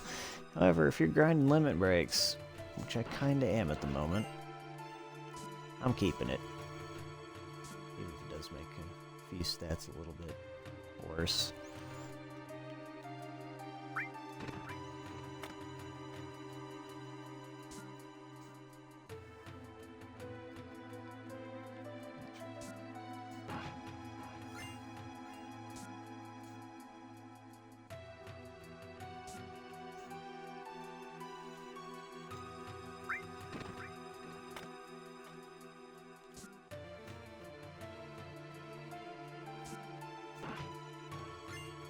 Thank you for the key card.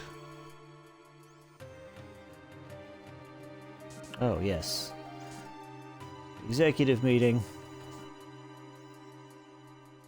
What better way to spy on them than by going to the bathroom?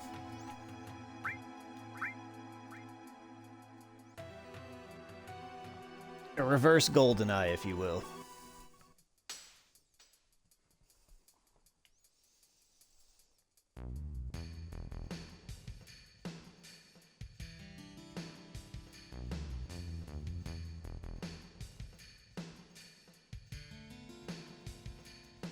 Considering those factories we already set up and all the investments, the damage is estimated at approximately 10 billion gil, which is kinda cheap for a floating city, honestly.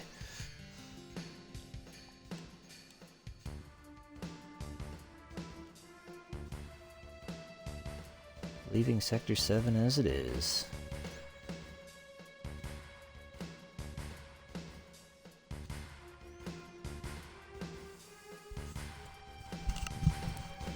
Damn you, price fixing! Rate hikes. Bunch of shit. Exactly, thank you. Another evil meeting that could have been an evil email. Aw, Reeve and Scarlet get the extra income for the rate increase. Okay, looking at Palmer right now, practically splitting in half, that's almost like a South Park-esque midriff Terrence and Phillip.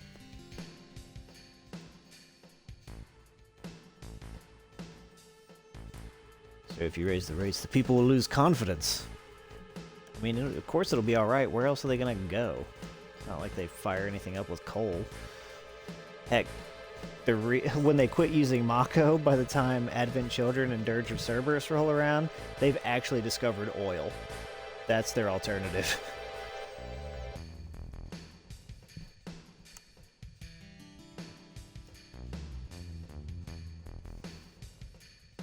We're the ones who saved Sector 7 from Avalanche, but I don't think that can be considered a save. You collapsed the damn plate. It doesn't exist. Saving it would have been keeping it up. And here's Hojo, Sephiroth's father.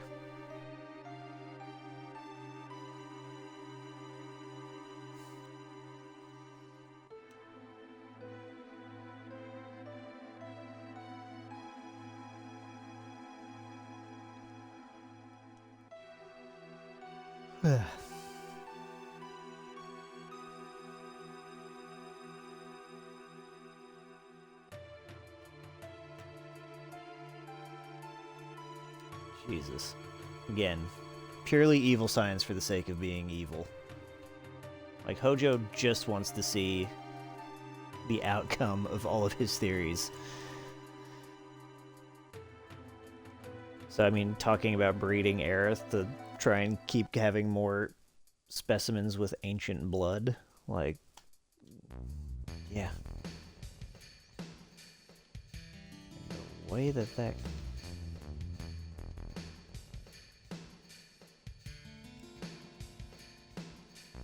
I mean, something stinks. It's probably because the vent is connected right over the bathroom.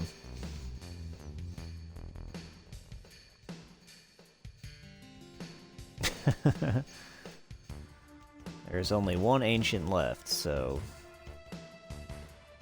I don't know how well the powers carry on. I mean, I think anybody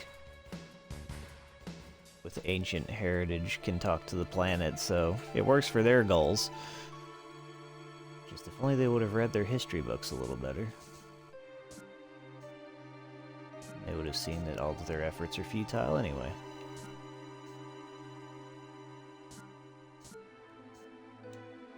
Yeah. Cloud has plenty of reason to hate Hojo, as does actually everybody in this game. I know they always kind of give Vincent that last crack at it, because Hojo's the main villain in Dirge of Cerberus, but I don't think there's a single character that doesn't have at least some reason to hate him, maybe with the exception of Barrett.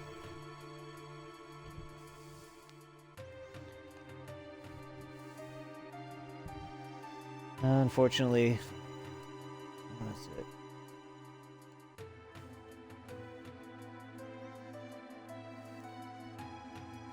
Not the first time you've seen it. Well, I guess maybe it is the first time you've seen it. I don't think you were conscious for the other times.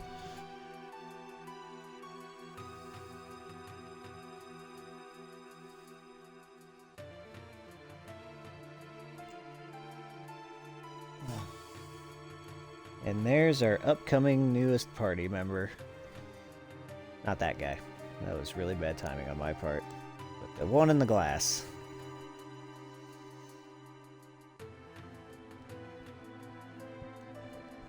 My precious specimen.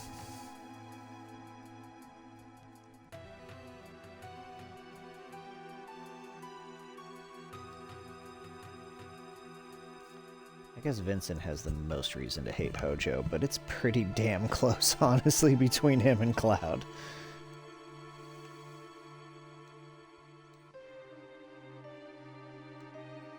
You might say that. A biological experiment of truly fucked up proportion.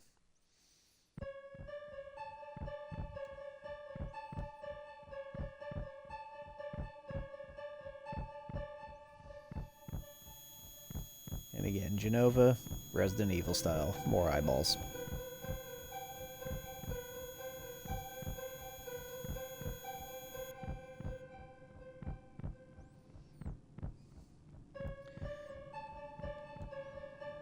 So, Cloud has a little bit of Genova in him too.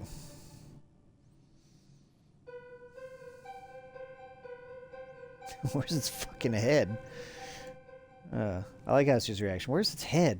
God, this is stupid. Let's keep going.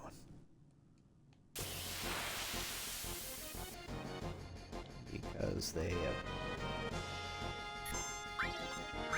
apparently... I'm gonna save Barrett's.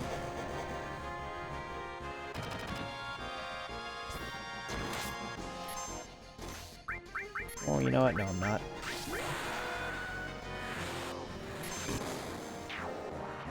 I've got enough evil shit coming up.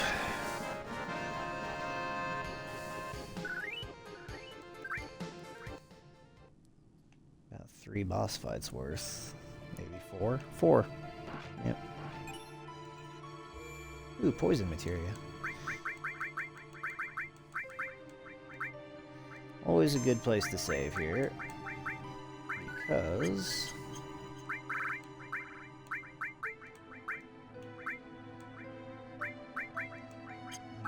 you know what? Oh, wait. What am I doing? Get rid of that. Cover materia is the freaking worst. But poison's completely useless in the next fight. I think so.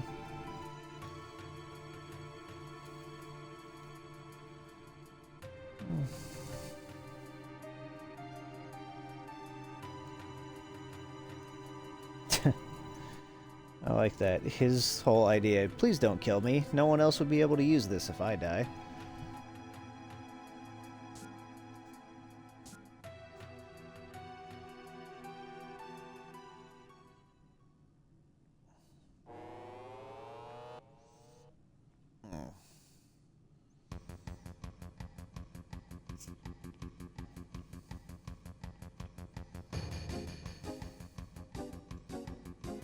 What do you think you're doing? And here we go, lending a helping hand to an endangered species. Both of them are on the brink of extinction. If I don't help, all these animals will disappear, which is... yeah. He's trying to breed them, because a little bit of bestiality thrown in the mix from a evil prick like Hojo is par of the course.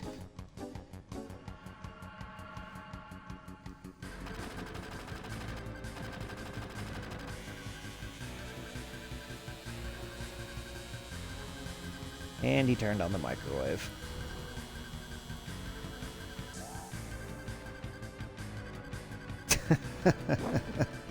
I think it's the other way around.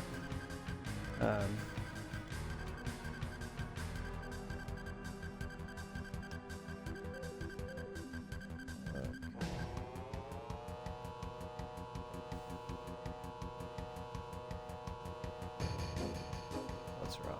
There's plenty wrong. This is no ordinary specimen. This is a very ferocious specimen. And of course the dog talks. I'll talk as much as you want later, miss. Yep, Tifa counting on you. Take her somewhere safe, and...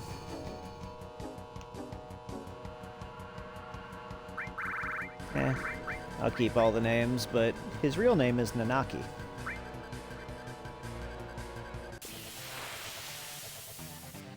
Which...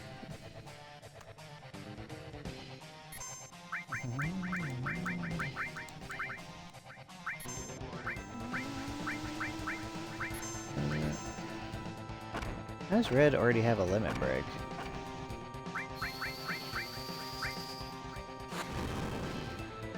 Yeah, there you go.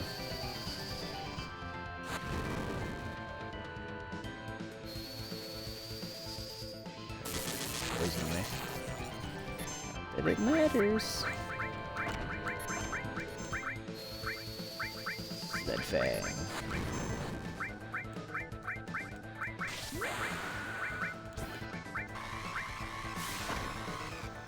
Honestly, going for the one in the back kills all the rest when you get rid of him, so no reason really to go after his stupid little helpers there.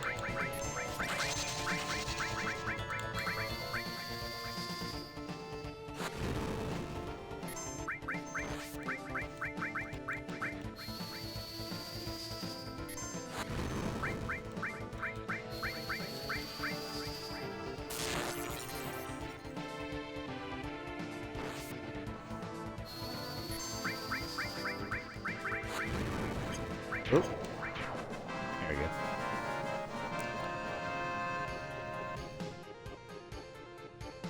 go. He does kind of look like William Birkin. Although not quite final form William Birkin, I guess. And here's Red's theme, or really the Cosmo Canyon music. I have a right to choose too. I don't like two-legged things. Good for you, buddy. No wonder this ended up partly on the woke games list. Environmentalism, eco-terrorism, women being able to fight, all the things that somehow puts a game on that woke game list.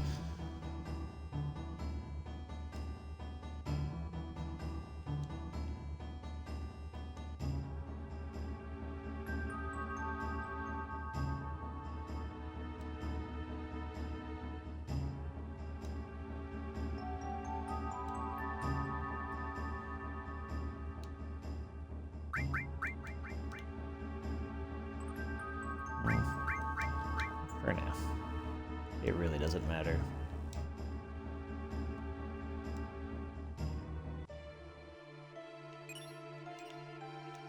That is exactly what I needed.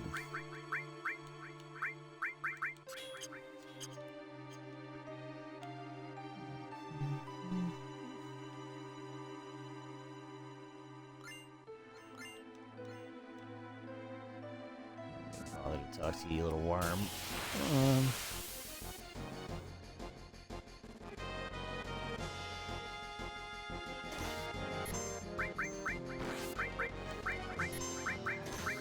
Alright. That is a hell of a stretch in the comments there. If Tifa has a sister with children who takes on that role for a friend's kid, she literally becomes Aunt Tifa. The wordplay. Square was ahead of their time in so many ways for this game.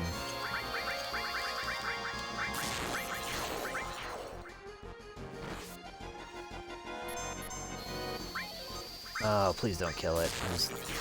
You did. Okay.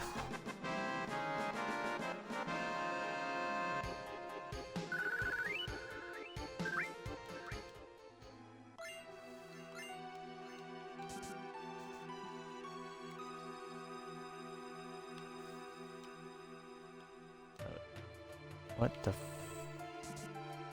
Fine. To go back down? I don't even remember where the hell I'm going, honestly. They're waiting for me at the 66th floor elevator, so let's go back down.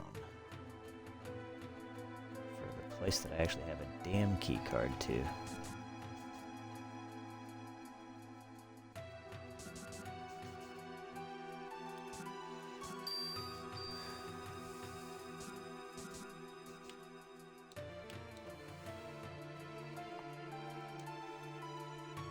So the first time I played this game, I honestly thought that he was going to have a bigger name reveal later, and that they were just saying, it's kind of like that when you see in the movie credits where it's just like jerk at the bar or something stupid like that. I thought that was their way of saying that he was just rude, even though he says please in his first thing. But no, his name is Rude, and in every subsequent version of him, when they actually are able to render his character with more detail, he winds up looking like Andrew Tate every damn time.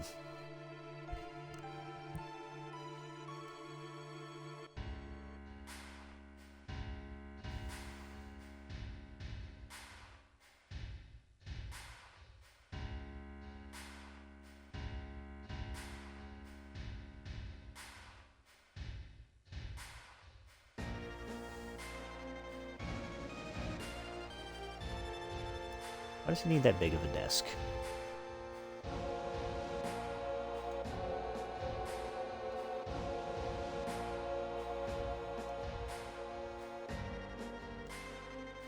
Especially with that kind of glow to it.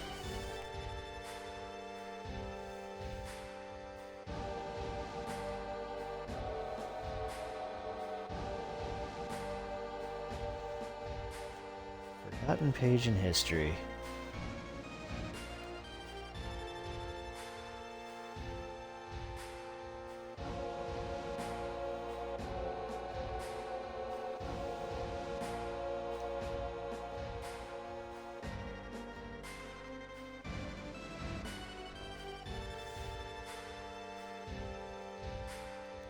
The land is fertile, then there's gotta be Mako.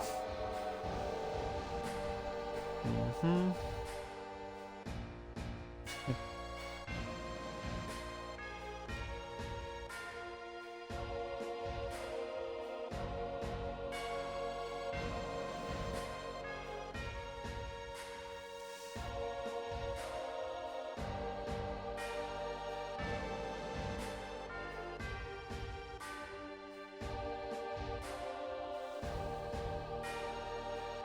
These days, all it takes for your dreams to come true is money and power. Well, I'll be damned. A little heavy-handed, but, you know, at least he doesn't blab on. He just gets straight to the point. He doesn't have to tell you his grand design or anything. He's just like, hey, by the way, all I need to do this is money and power, and I got both of them. And having more money helped me get more power, so... piss off, Barrett.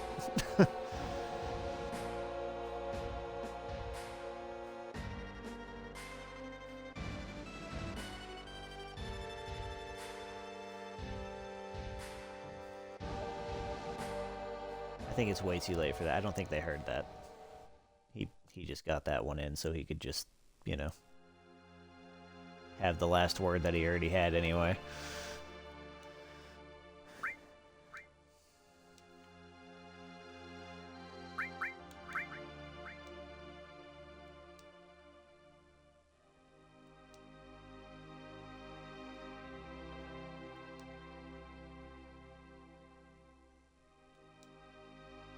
if it really exists.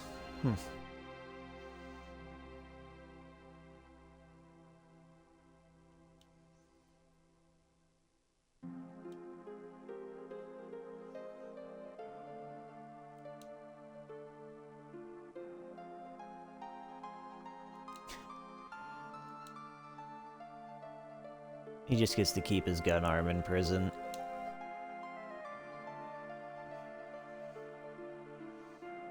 Imagine it'd be a lot of,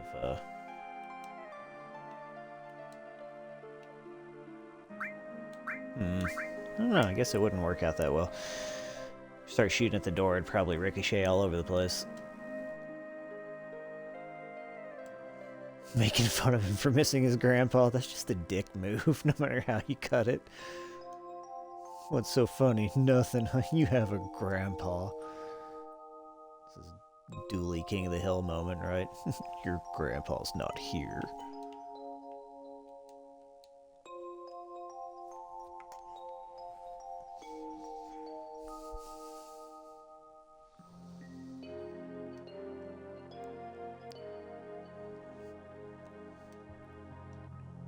Are you, though?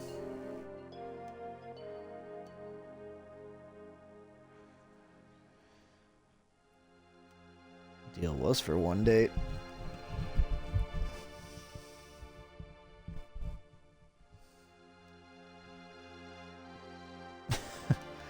Nope, there it is. Thirst trap continues.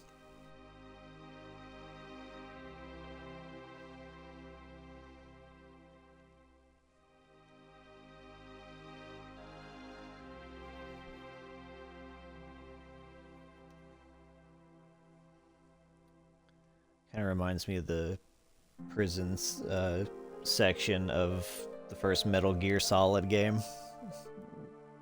Just remember crawling under the bed at one point, trying to get the guard to come in with any possible way that he could. And the only thing he does is he looks at you through the glass and just goes, "What the hell are you doing?" And then just goes back to his route. But luckily, he can be fooled with the proper application of ketchup. Whereas this, the only thing you have to do is take a nap.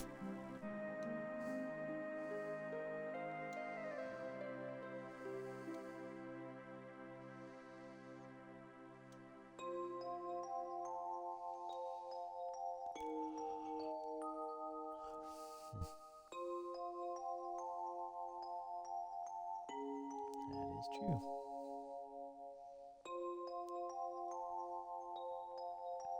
Speak with the planet, find my promised land. Otherwise, a good place to settle down and die. Let's just get some sleep. Because naps will help you break out of prison.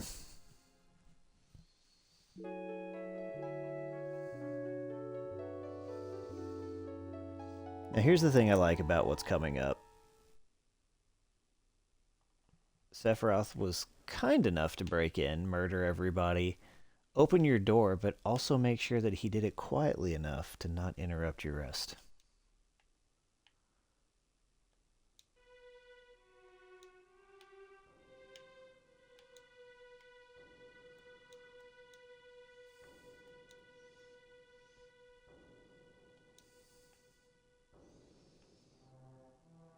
Like our first question wasn't, what do you mean look outside? Are you just being smart? Like, what's going on here?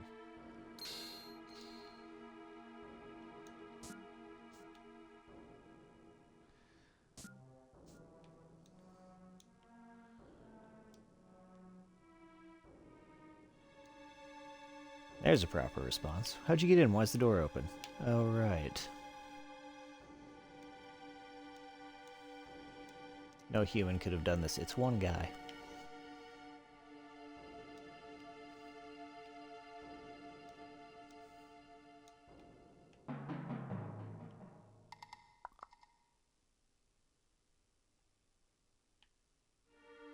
Alright. Genova's gone.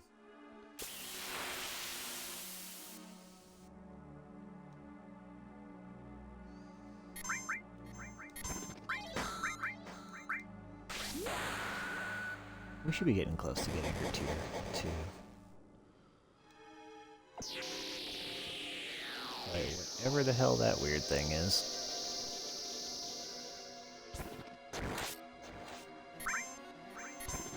Aerith, I have her 2nd tier. All it does, it's Seal Evil, it just halts creatures dead in their tracks, just essentially cast Stop on them.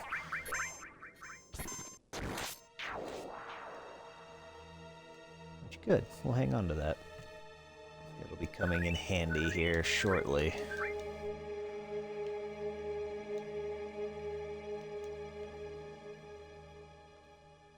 And good for Genova using the elevator.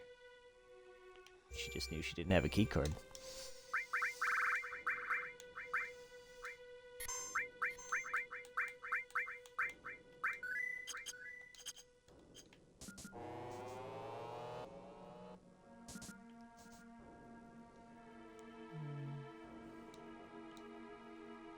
Looks like it leads up. Oh yes, the blood trail.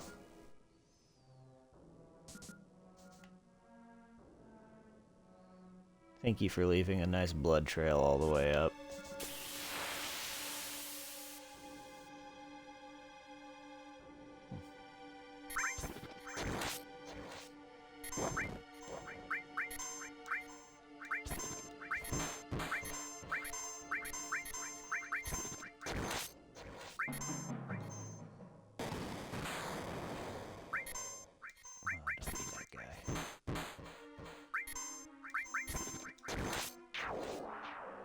Thank you.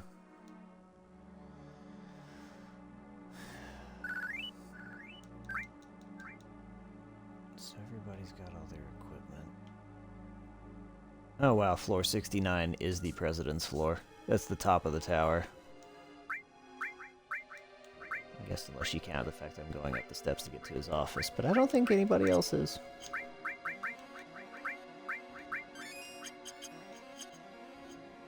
Good, I do have that still.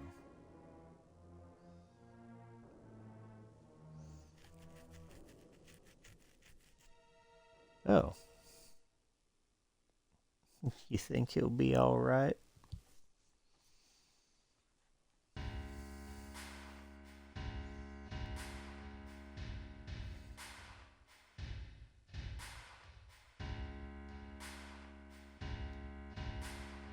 Looks like it. Only Sephiroth can use that sword. Says the guy who carries an impossibly large sword on his back at all times. Oh. Please don't kill me.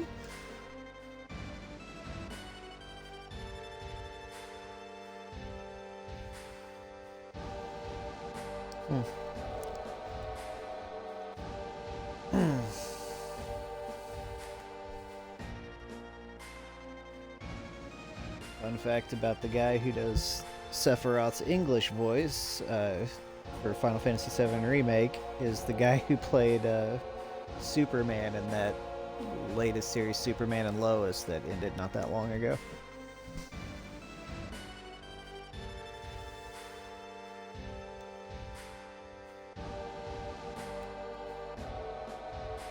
No way.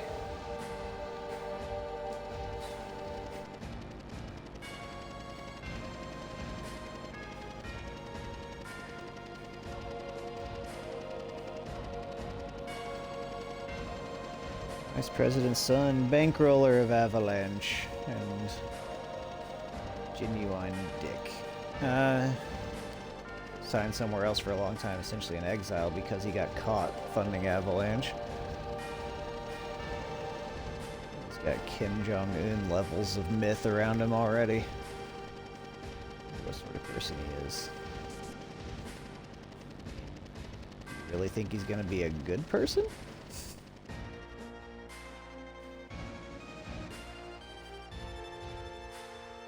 I heard he shot a perfect 18 in golf. 75 points in every basketball game he's ever played. Just keep making shit up about him.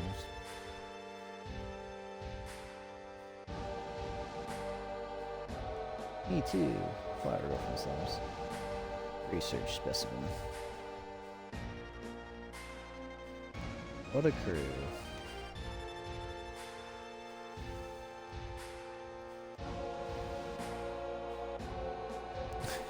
And Barrett clearly letting you know that he knows how lines of succession work.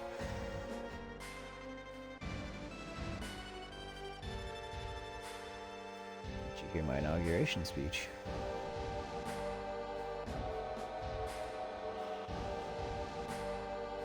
They tried to control the world with money, and that worked. People believed that Shinra would protect them.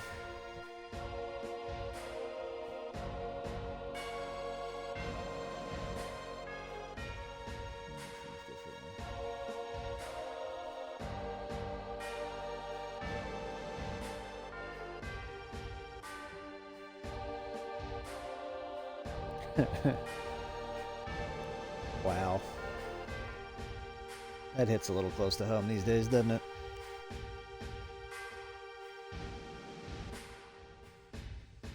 Corporate fuckery at its finest.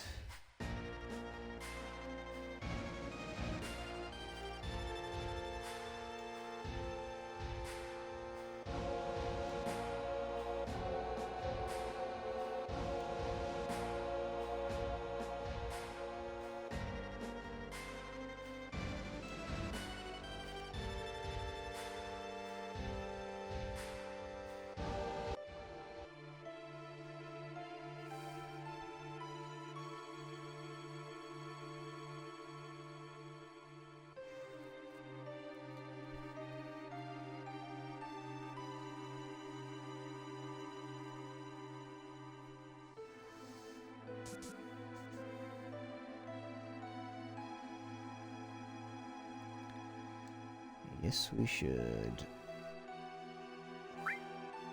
Remove.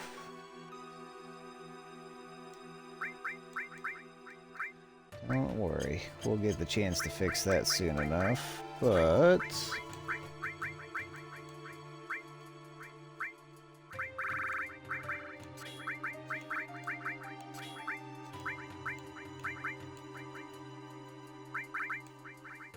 all will serve no purpose here. Pretty much got everything I need.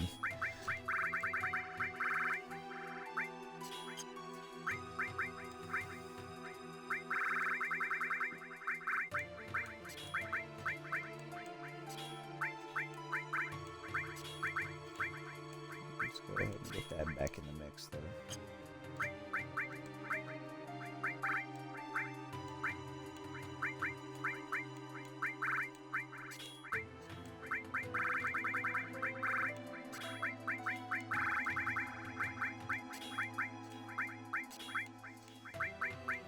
Pretty sure none of them use an enemy skill, but honestly, it does not matter in the slightest to me.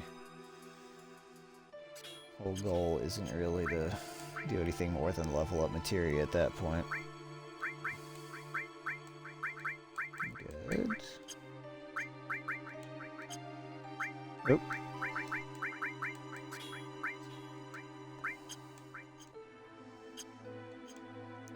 Well, let's rock and roll. 2 boss fights back to back, coming right up. At least for the same group of people.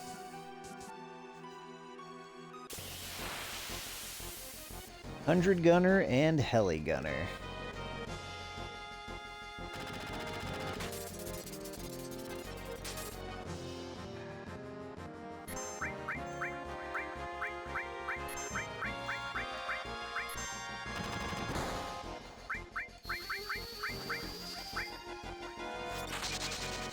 Now, this is one of those fights where Aerith and Red can't necessarily do anything with physical attacks because they're short range. And some enemies you legitimately cannot hit without having some kind of ranged weapon, like a gun, for instance. But basically, these guys are weak to bolt. Just keep blasting them with all your powerful lightning spells, and eventually the fight will be over. It ain't now.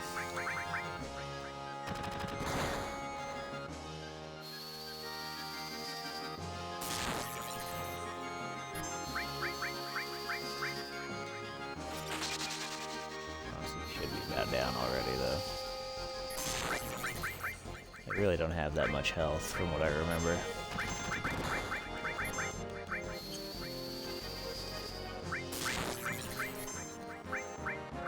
Heck yeah. No.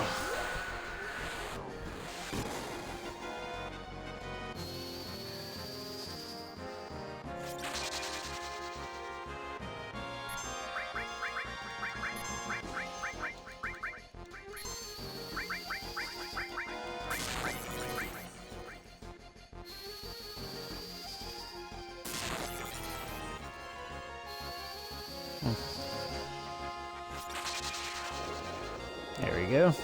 No sensor cannon for you. Now it's Heligunner's turn.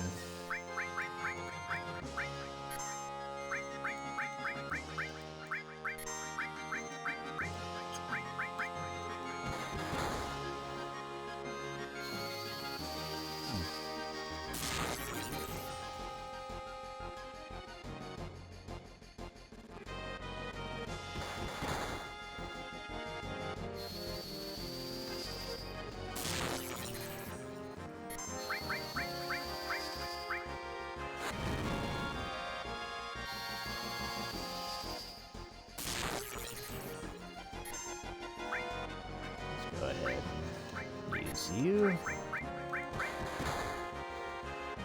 Yeah, good choice.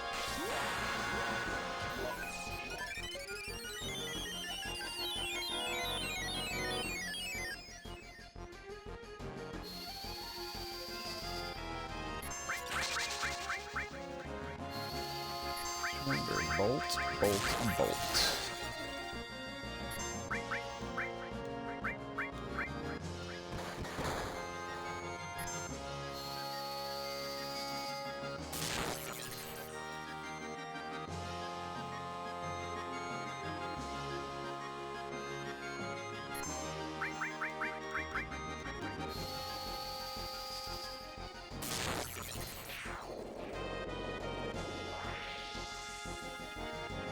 Alright, 2 down. 2 to go. And another mithril on one. I got 5. Move. There we go. With X. Access the menu here.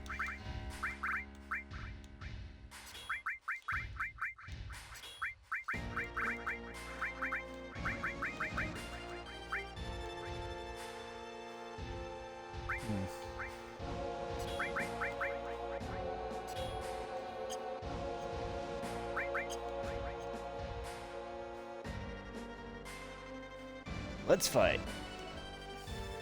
Why do you want to fight me? The Promised Land in Sephiroth.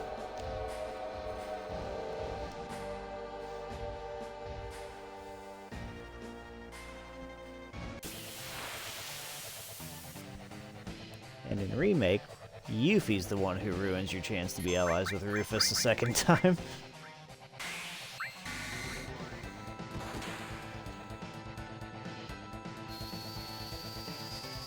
Yeah, and all you gotta do is beat Rufus, because Dark Nation, which is his pet's name, if I remember correctly. Check that out real quick, actually. Really does not matter in the grand scheme of things. Yep, Dark Nation. There you go.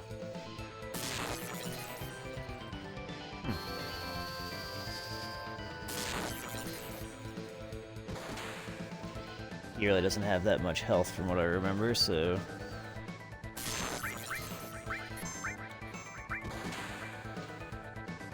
However, doesn't mean that it can't get annoying with his attacks.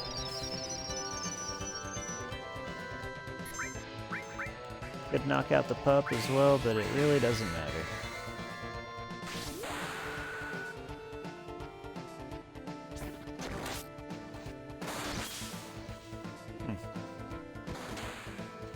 Wow, Kojima turned 62 today, huh?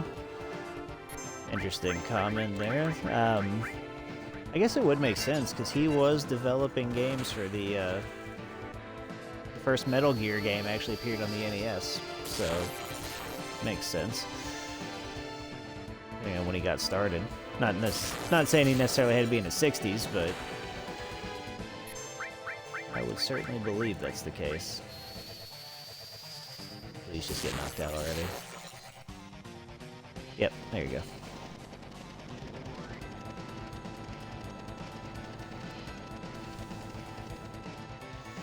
Rufus is a fairly easy fight, thankfully. Unless you do what I did the first time and accidentally hit the wrong button, don't re-equip any of the items for your character, and go in fighting him with basically spamming potions and all that good stuff. Yeah, Metal Gear was a NES game. Metal Gear Solid was the first one on the PlayStation. I believe it was Metal Gear and Metal Gear 2 Solid Snake.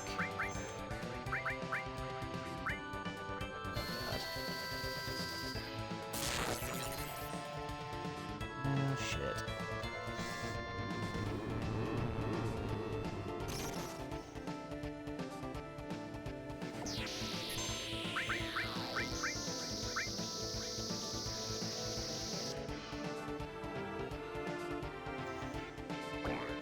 That might be a run. Oh shit. That's not good. Well. Gotta redo all that shit all over again because of the worst luck. Okay.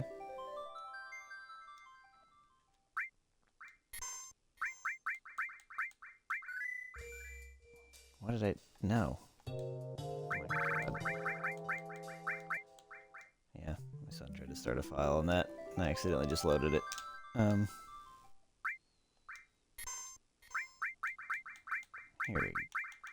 we go.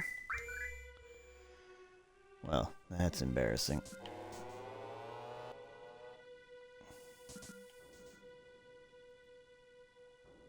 I mean, there is one thing I could do to make it go a ton faster. There is I might consider doing it just to make up for lost time.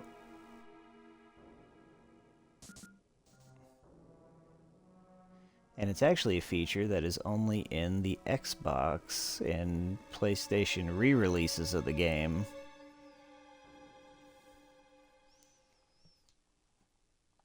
Death is content. Yeah, I suppose. Actually, that might be a good time to bust it out, though. I'll show you guys one feature on this that essentially puts the game on story mode only. Even though you can actually get your ass kicked with it on as well. So it's still possible to die, it is just very unlikely. But I'm going to use that to get rid of the 100 and Heli Gunner, and then get rid of, oh, well, you know what? Probably shouldn't, actually. I'll do it for Rufus, so I won't do it for 100 and Heli Gunner. Don't want to cheat my way to getting the upper tier limit breaks again.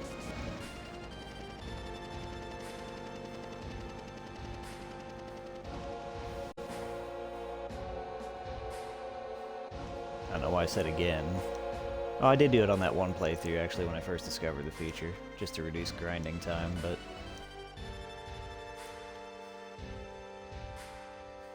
Clicking in one of the sticks, because you can accidentally do that pretty easily, will give you 3 times speed, make everything go faster, so I could turn it on and zip through all this right now, which I think is, yep, this one. See the ×3 down in the corner. It's walking faster, the text bubbles go through faster. There you go.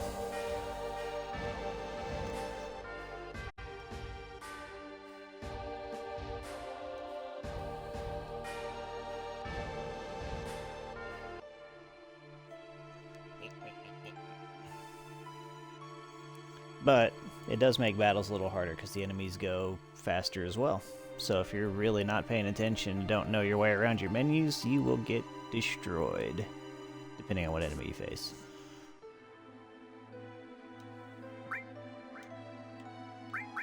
Okay. Alright.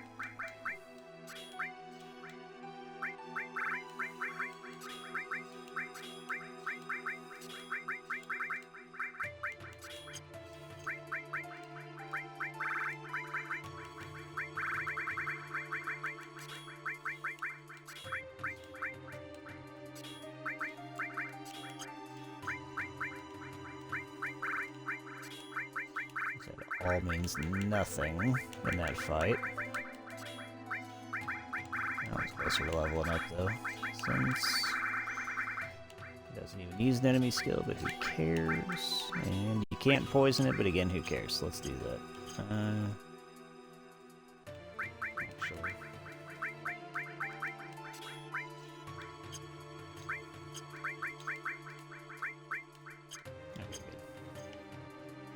Boop.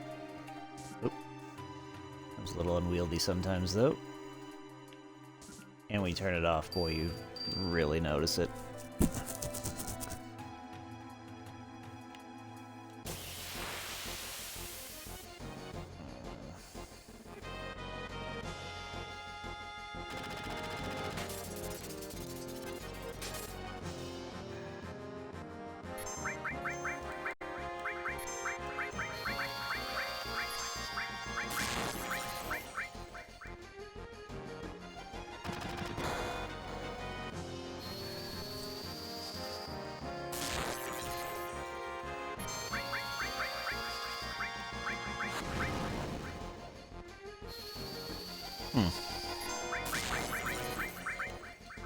If I weren't so close to the end of Midgar, I would have just stopped there after losing like that. It's embarrassing.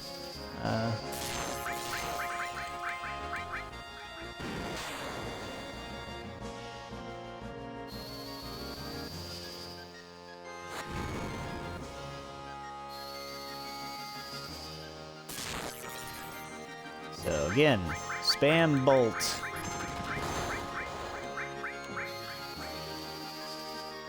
Keep beating the hell out of him, and eventually he shall poof into red silhouette. Oh.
Man, start beating up Barrett again. I want his limit break. Or red, either or. Wrong person.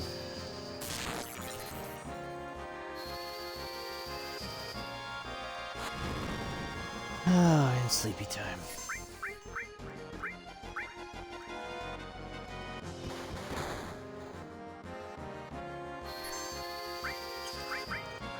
Just had to get close, but not close enough. Huh? I mean, I could hit Aerith and wake her up.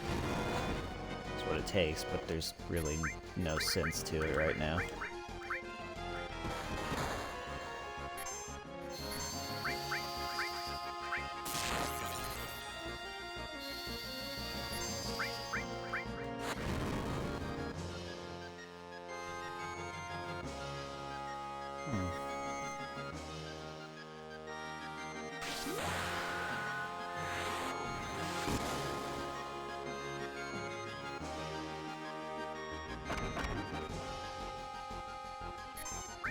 Wow. Okay.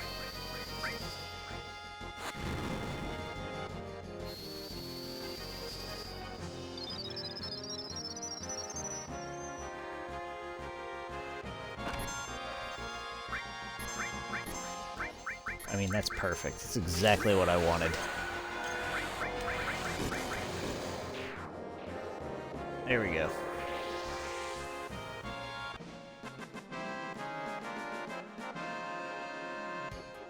Exactly what I wanted. Access the menu. Yes. Remove materia. Yes.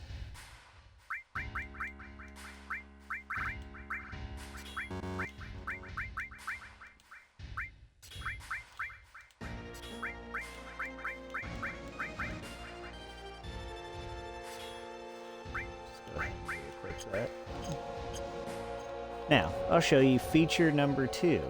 That, again, only came with the re-release, obviously not part of the original game.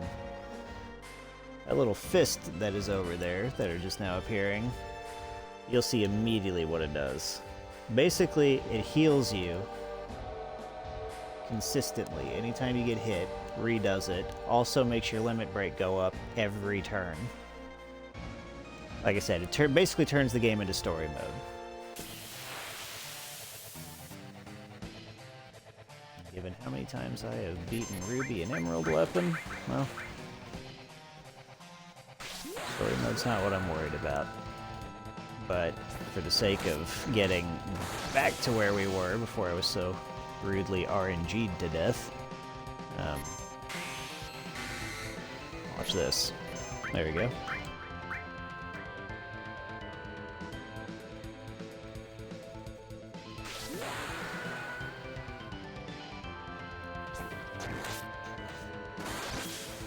That is... This will be the last time you see this feature.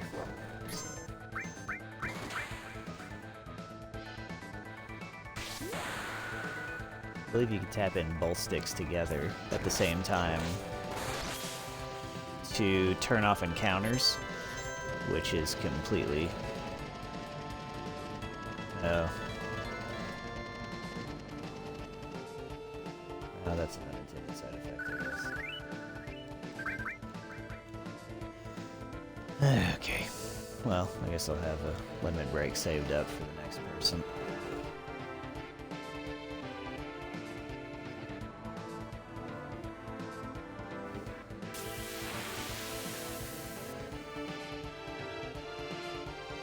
Nope.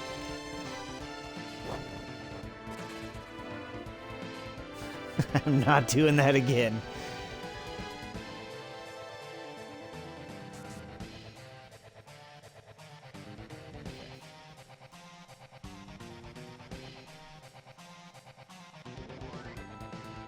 Now we get the origin of the coolest minigame in the series, in my opinion. Although, to say that I didn't get stuck spending hours upon hours upon hours playing Triple Triad, the card game, in Final Fantasy VIII, I would be lying.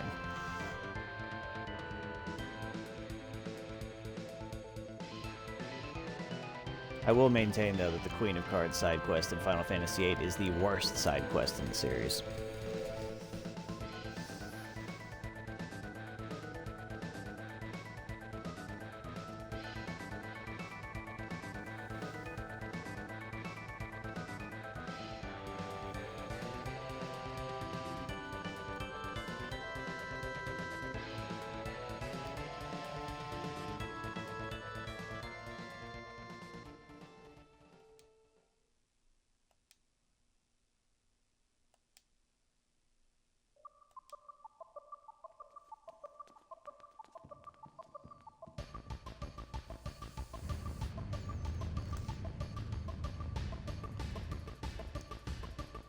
Hell yeah. The motorcycle escape.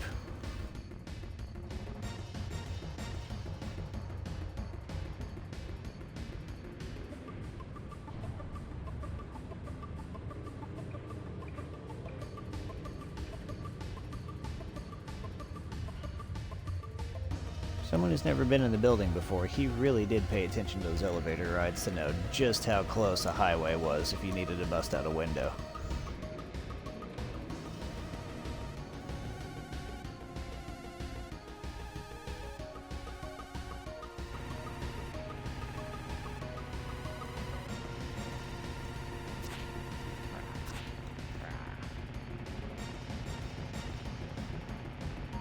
Let's form the party.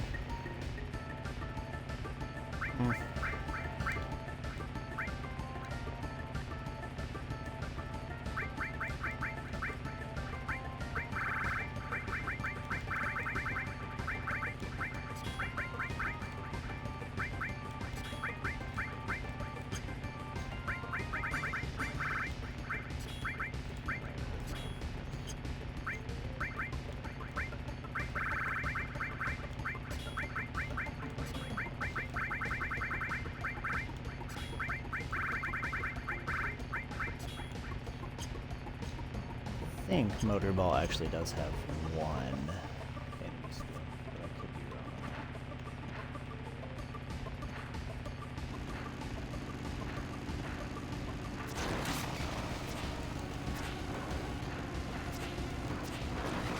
Oh, nope, didn't mean to do that.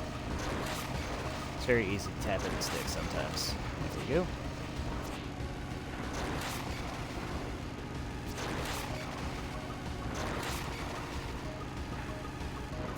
There we go.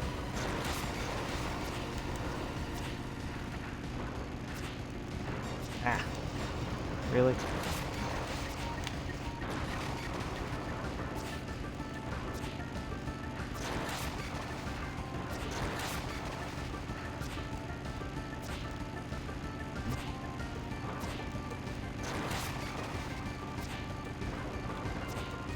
This will turn into a game you can play at the Gold Saucer Arcade later. Oh, come on now. There we go.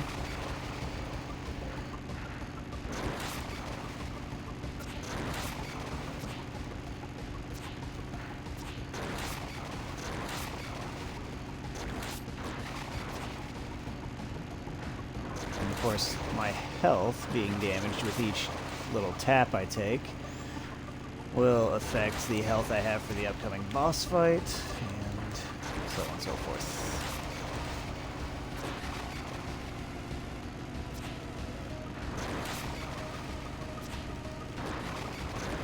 There you go. But you can also use your own body to slam into them and knock them off their little stupid motorbike as well. Oh, come on.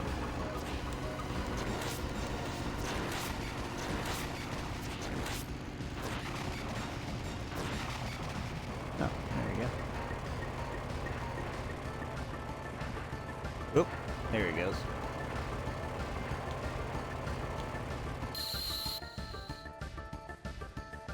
Time for the big one.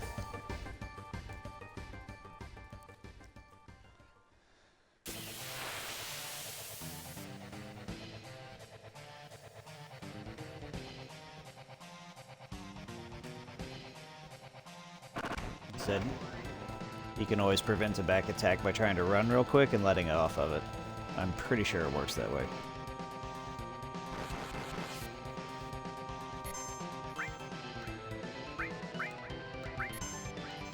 I was right, Motorball.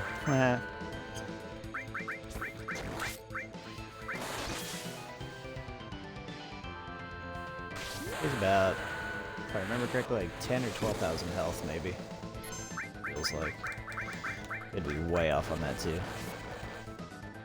Actually, pretty sure I can find out. I might have equipped Aerith with Sense.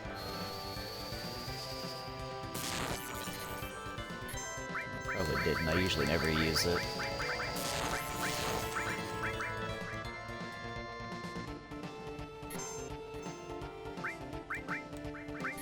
Oh crap. Pretty sure he's gonna counter. Nope, never mind. That's... Nope, that was not the enemy skill. I thought it was. I just did not remember. Let's see. That's what Sense does, by the way. Oh, never mind.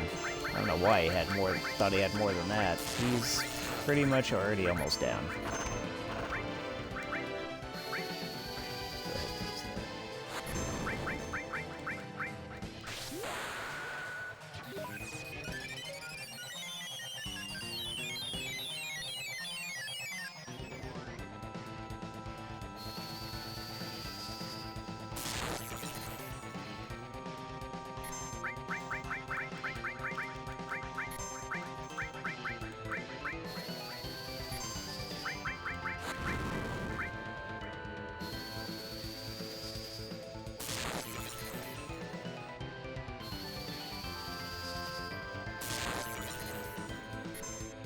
Gotta be close. Where are we at here? 212. Okay, 212 HP remaining. That's the one thing, is after you use it on Sense on it once, you can use the little select button there to bring up how much it's got left. I never really figured that out until like my third playthrough of the game. I also never really used the Sense materia.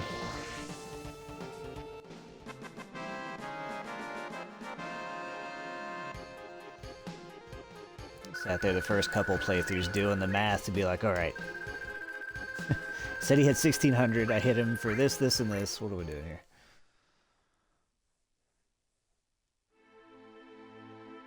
And this is the end of Midgar. The world map begins now. The hunt for Sephiroth.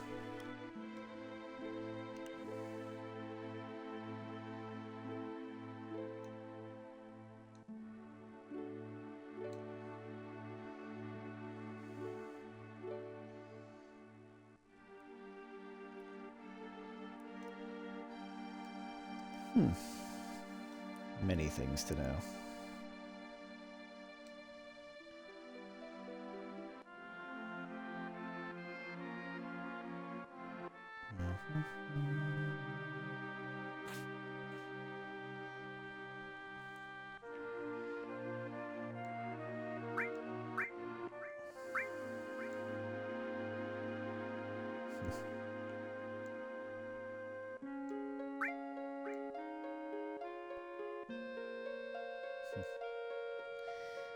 All the good stuff.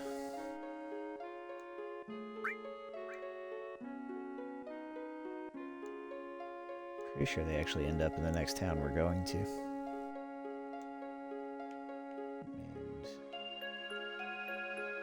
And let's stay here for a while. Nope, let's go.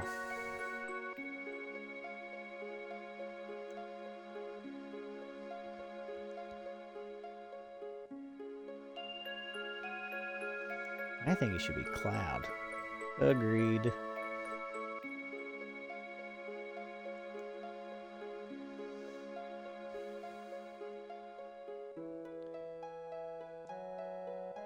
It's too dangerous to stick together, but it's pretty damn dangerous to separate as well. There we go. Tifa, go walk the dog.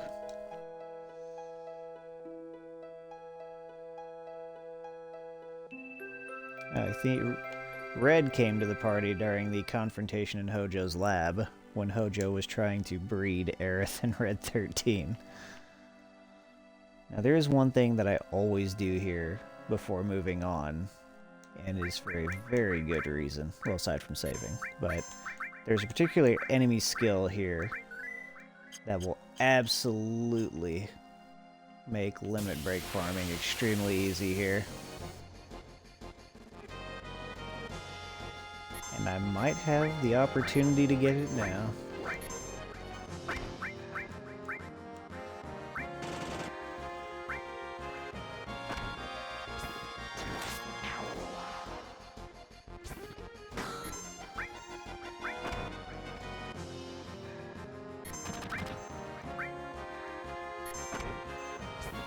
Those motorcycle guys have an attack called Matra Magic.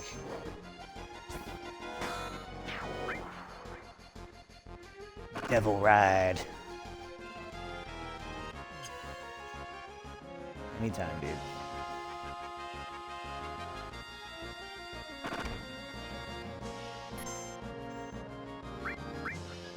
As tempting as it is to blast your ass and finish the fight, no. Actually,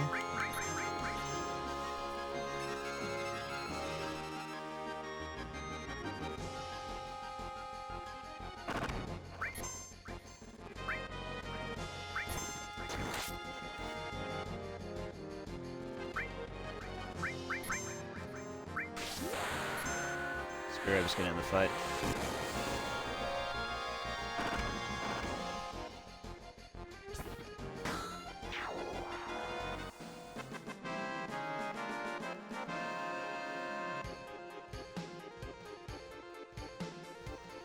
There. Oh, there he goes. He just gained his second tier of his first level limit breaks. Or no, wait. It wasn't them, was it?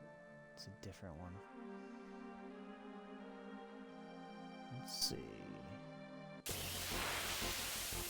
It's a machine, though. I know that. It's a machine-like character. Nope.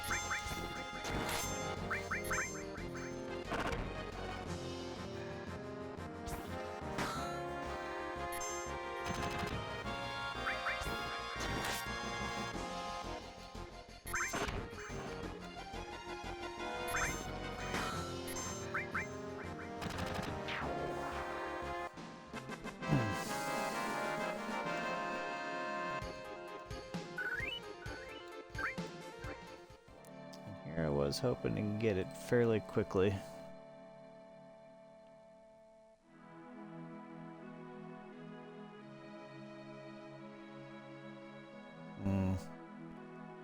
Indeed. Weird-ass motorcycle things.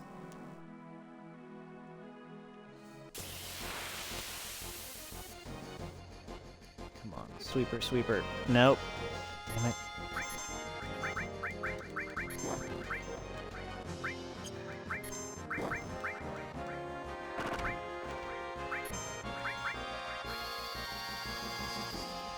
However, this does have a nice effect as well.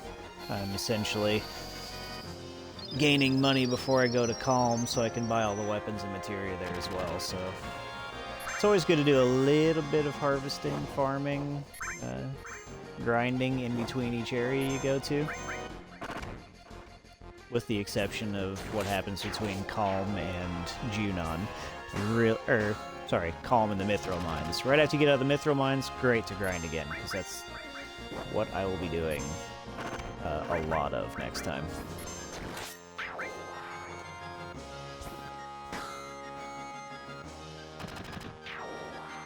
But I have one particular enemy I'm looking for.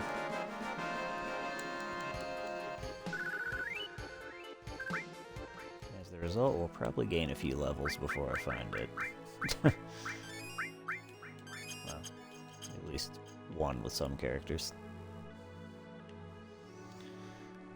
Oh. But they are found in the lovely little gray areas here. Damn it.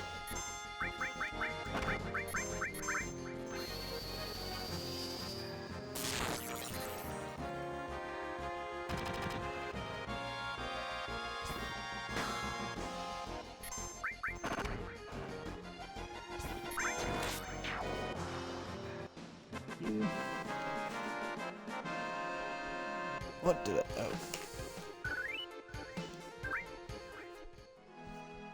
I guess it does have the added benefit. Whoever's getting the death blow on those things is getting closer to leveling up limit breaks. It means I will have to do less after the Mithril Mines.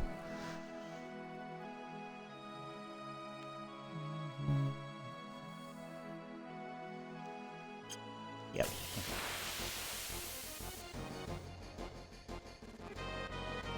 Yes, perfect. It's these guys. Now, if I remember correctly, Sense will tell you if they have an enemy skill that you can get from them. It's lightning? Nope.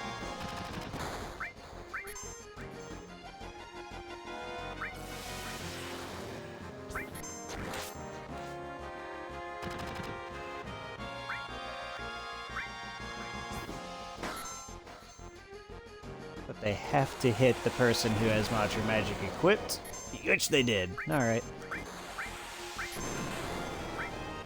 Ruin that fool.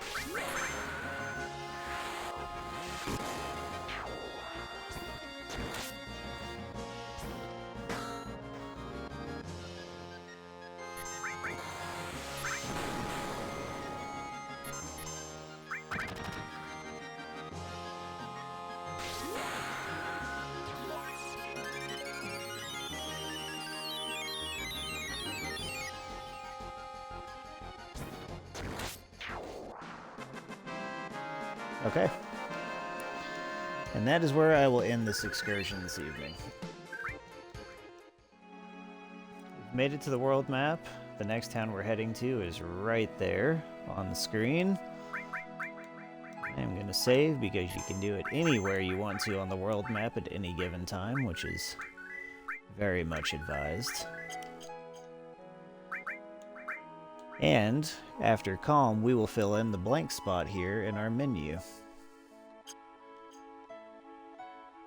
as well as getting the background on what the hell it is that's going on and why Sephiroth is such a problem. So, in that case, this is as good a place as any to end. I will see you guys next time, here probably within the next few days. Here within the next few days, but in the meantime, I hope you've enjoyed it, because this is easily one of the best games of all time.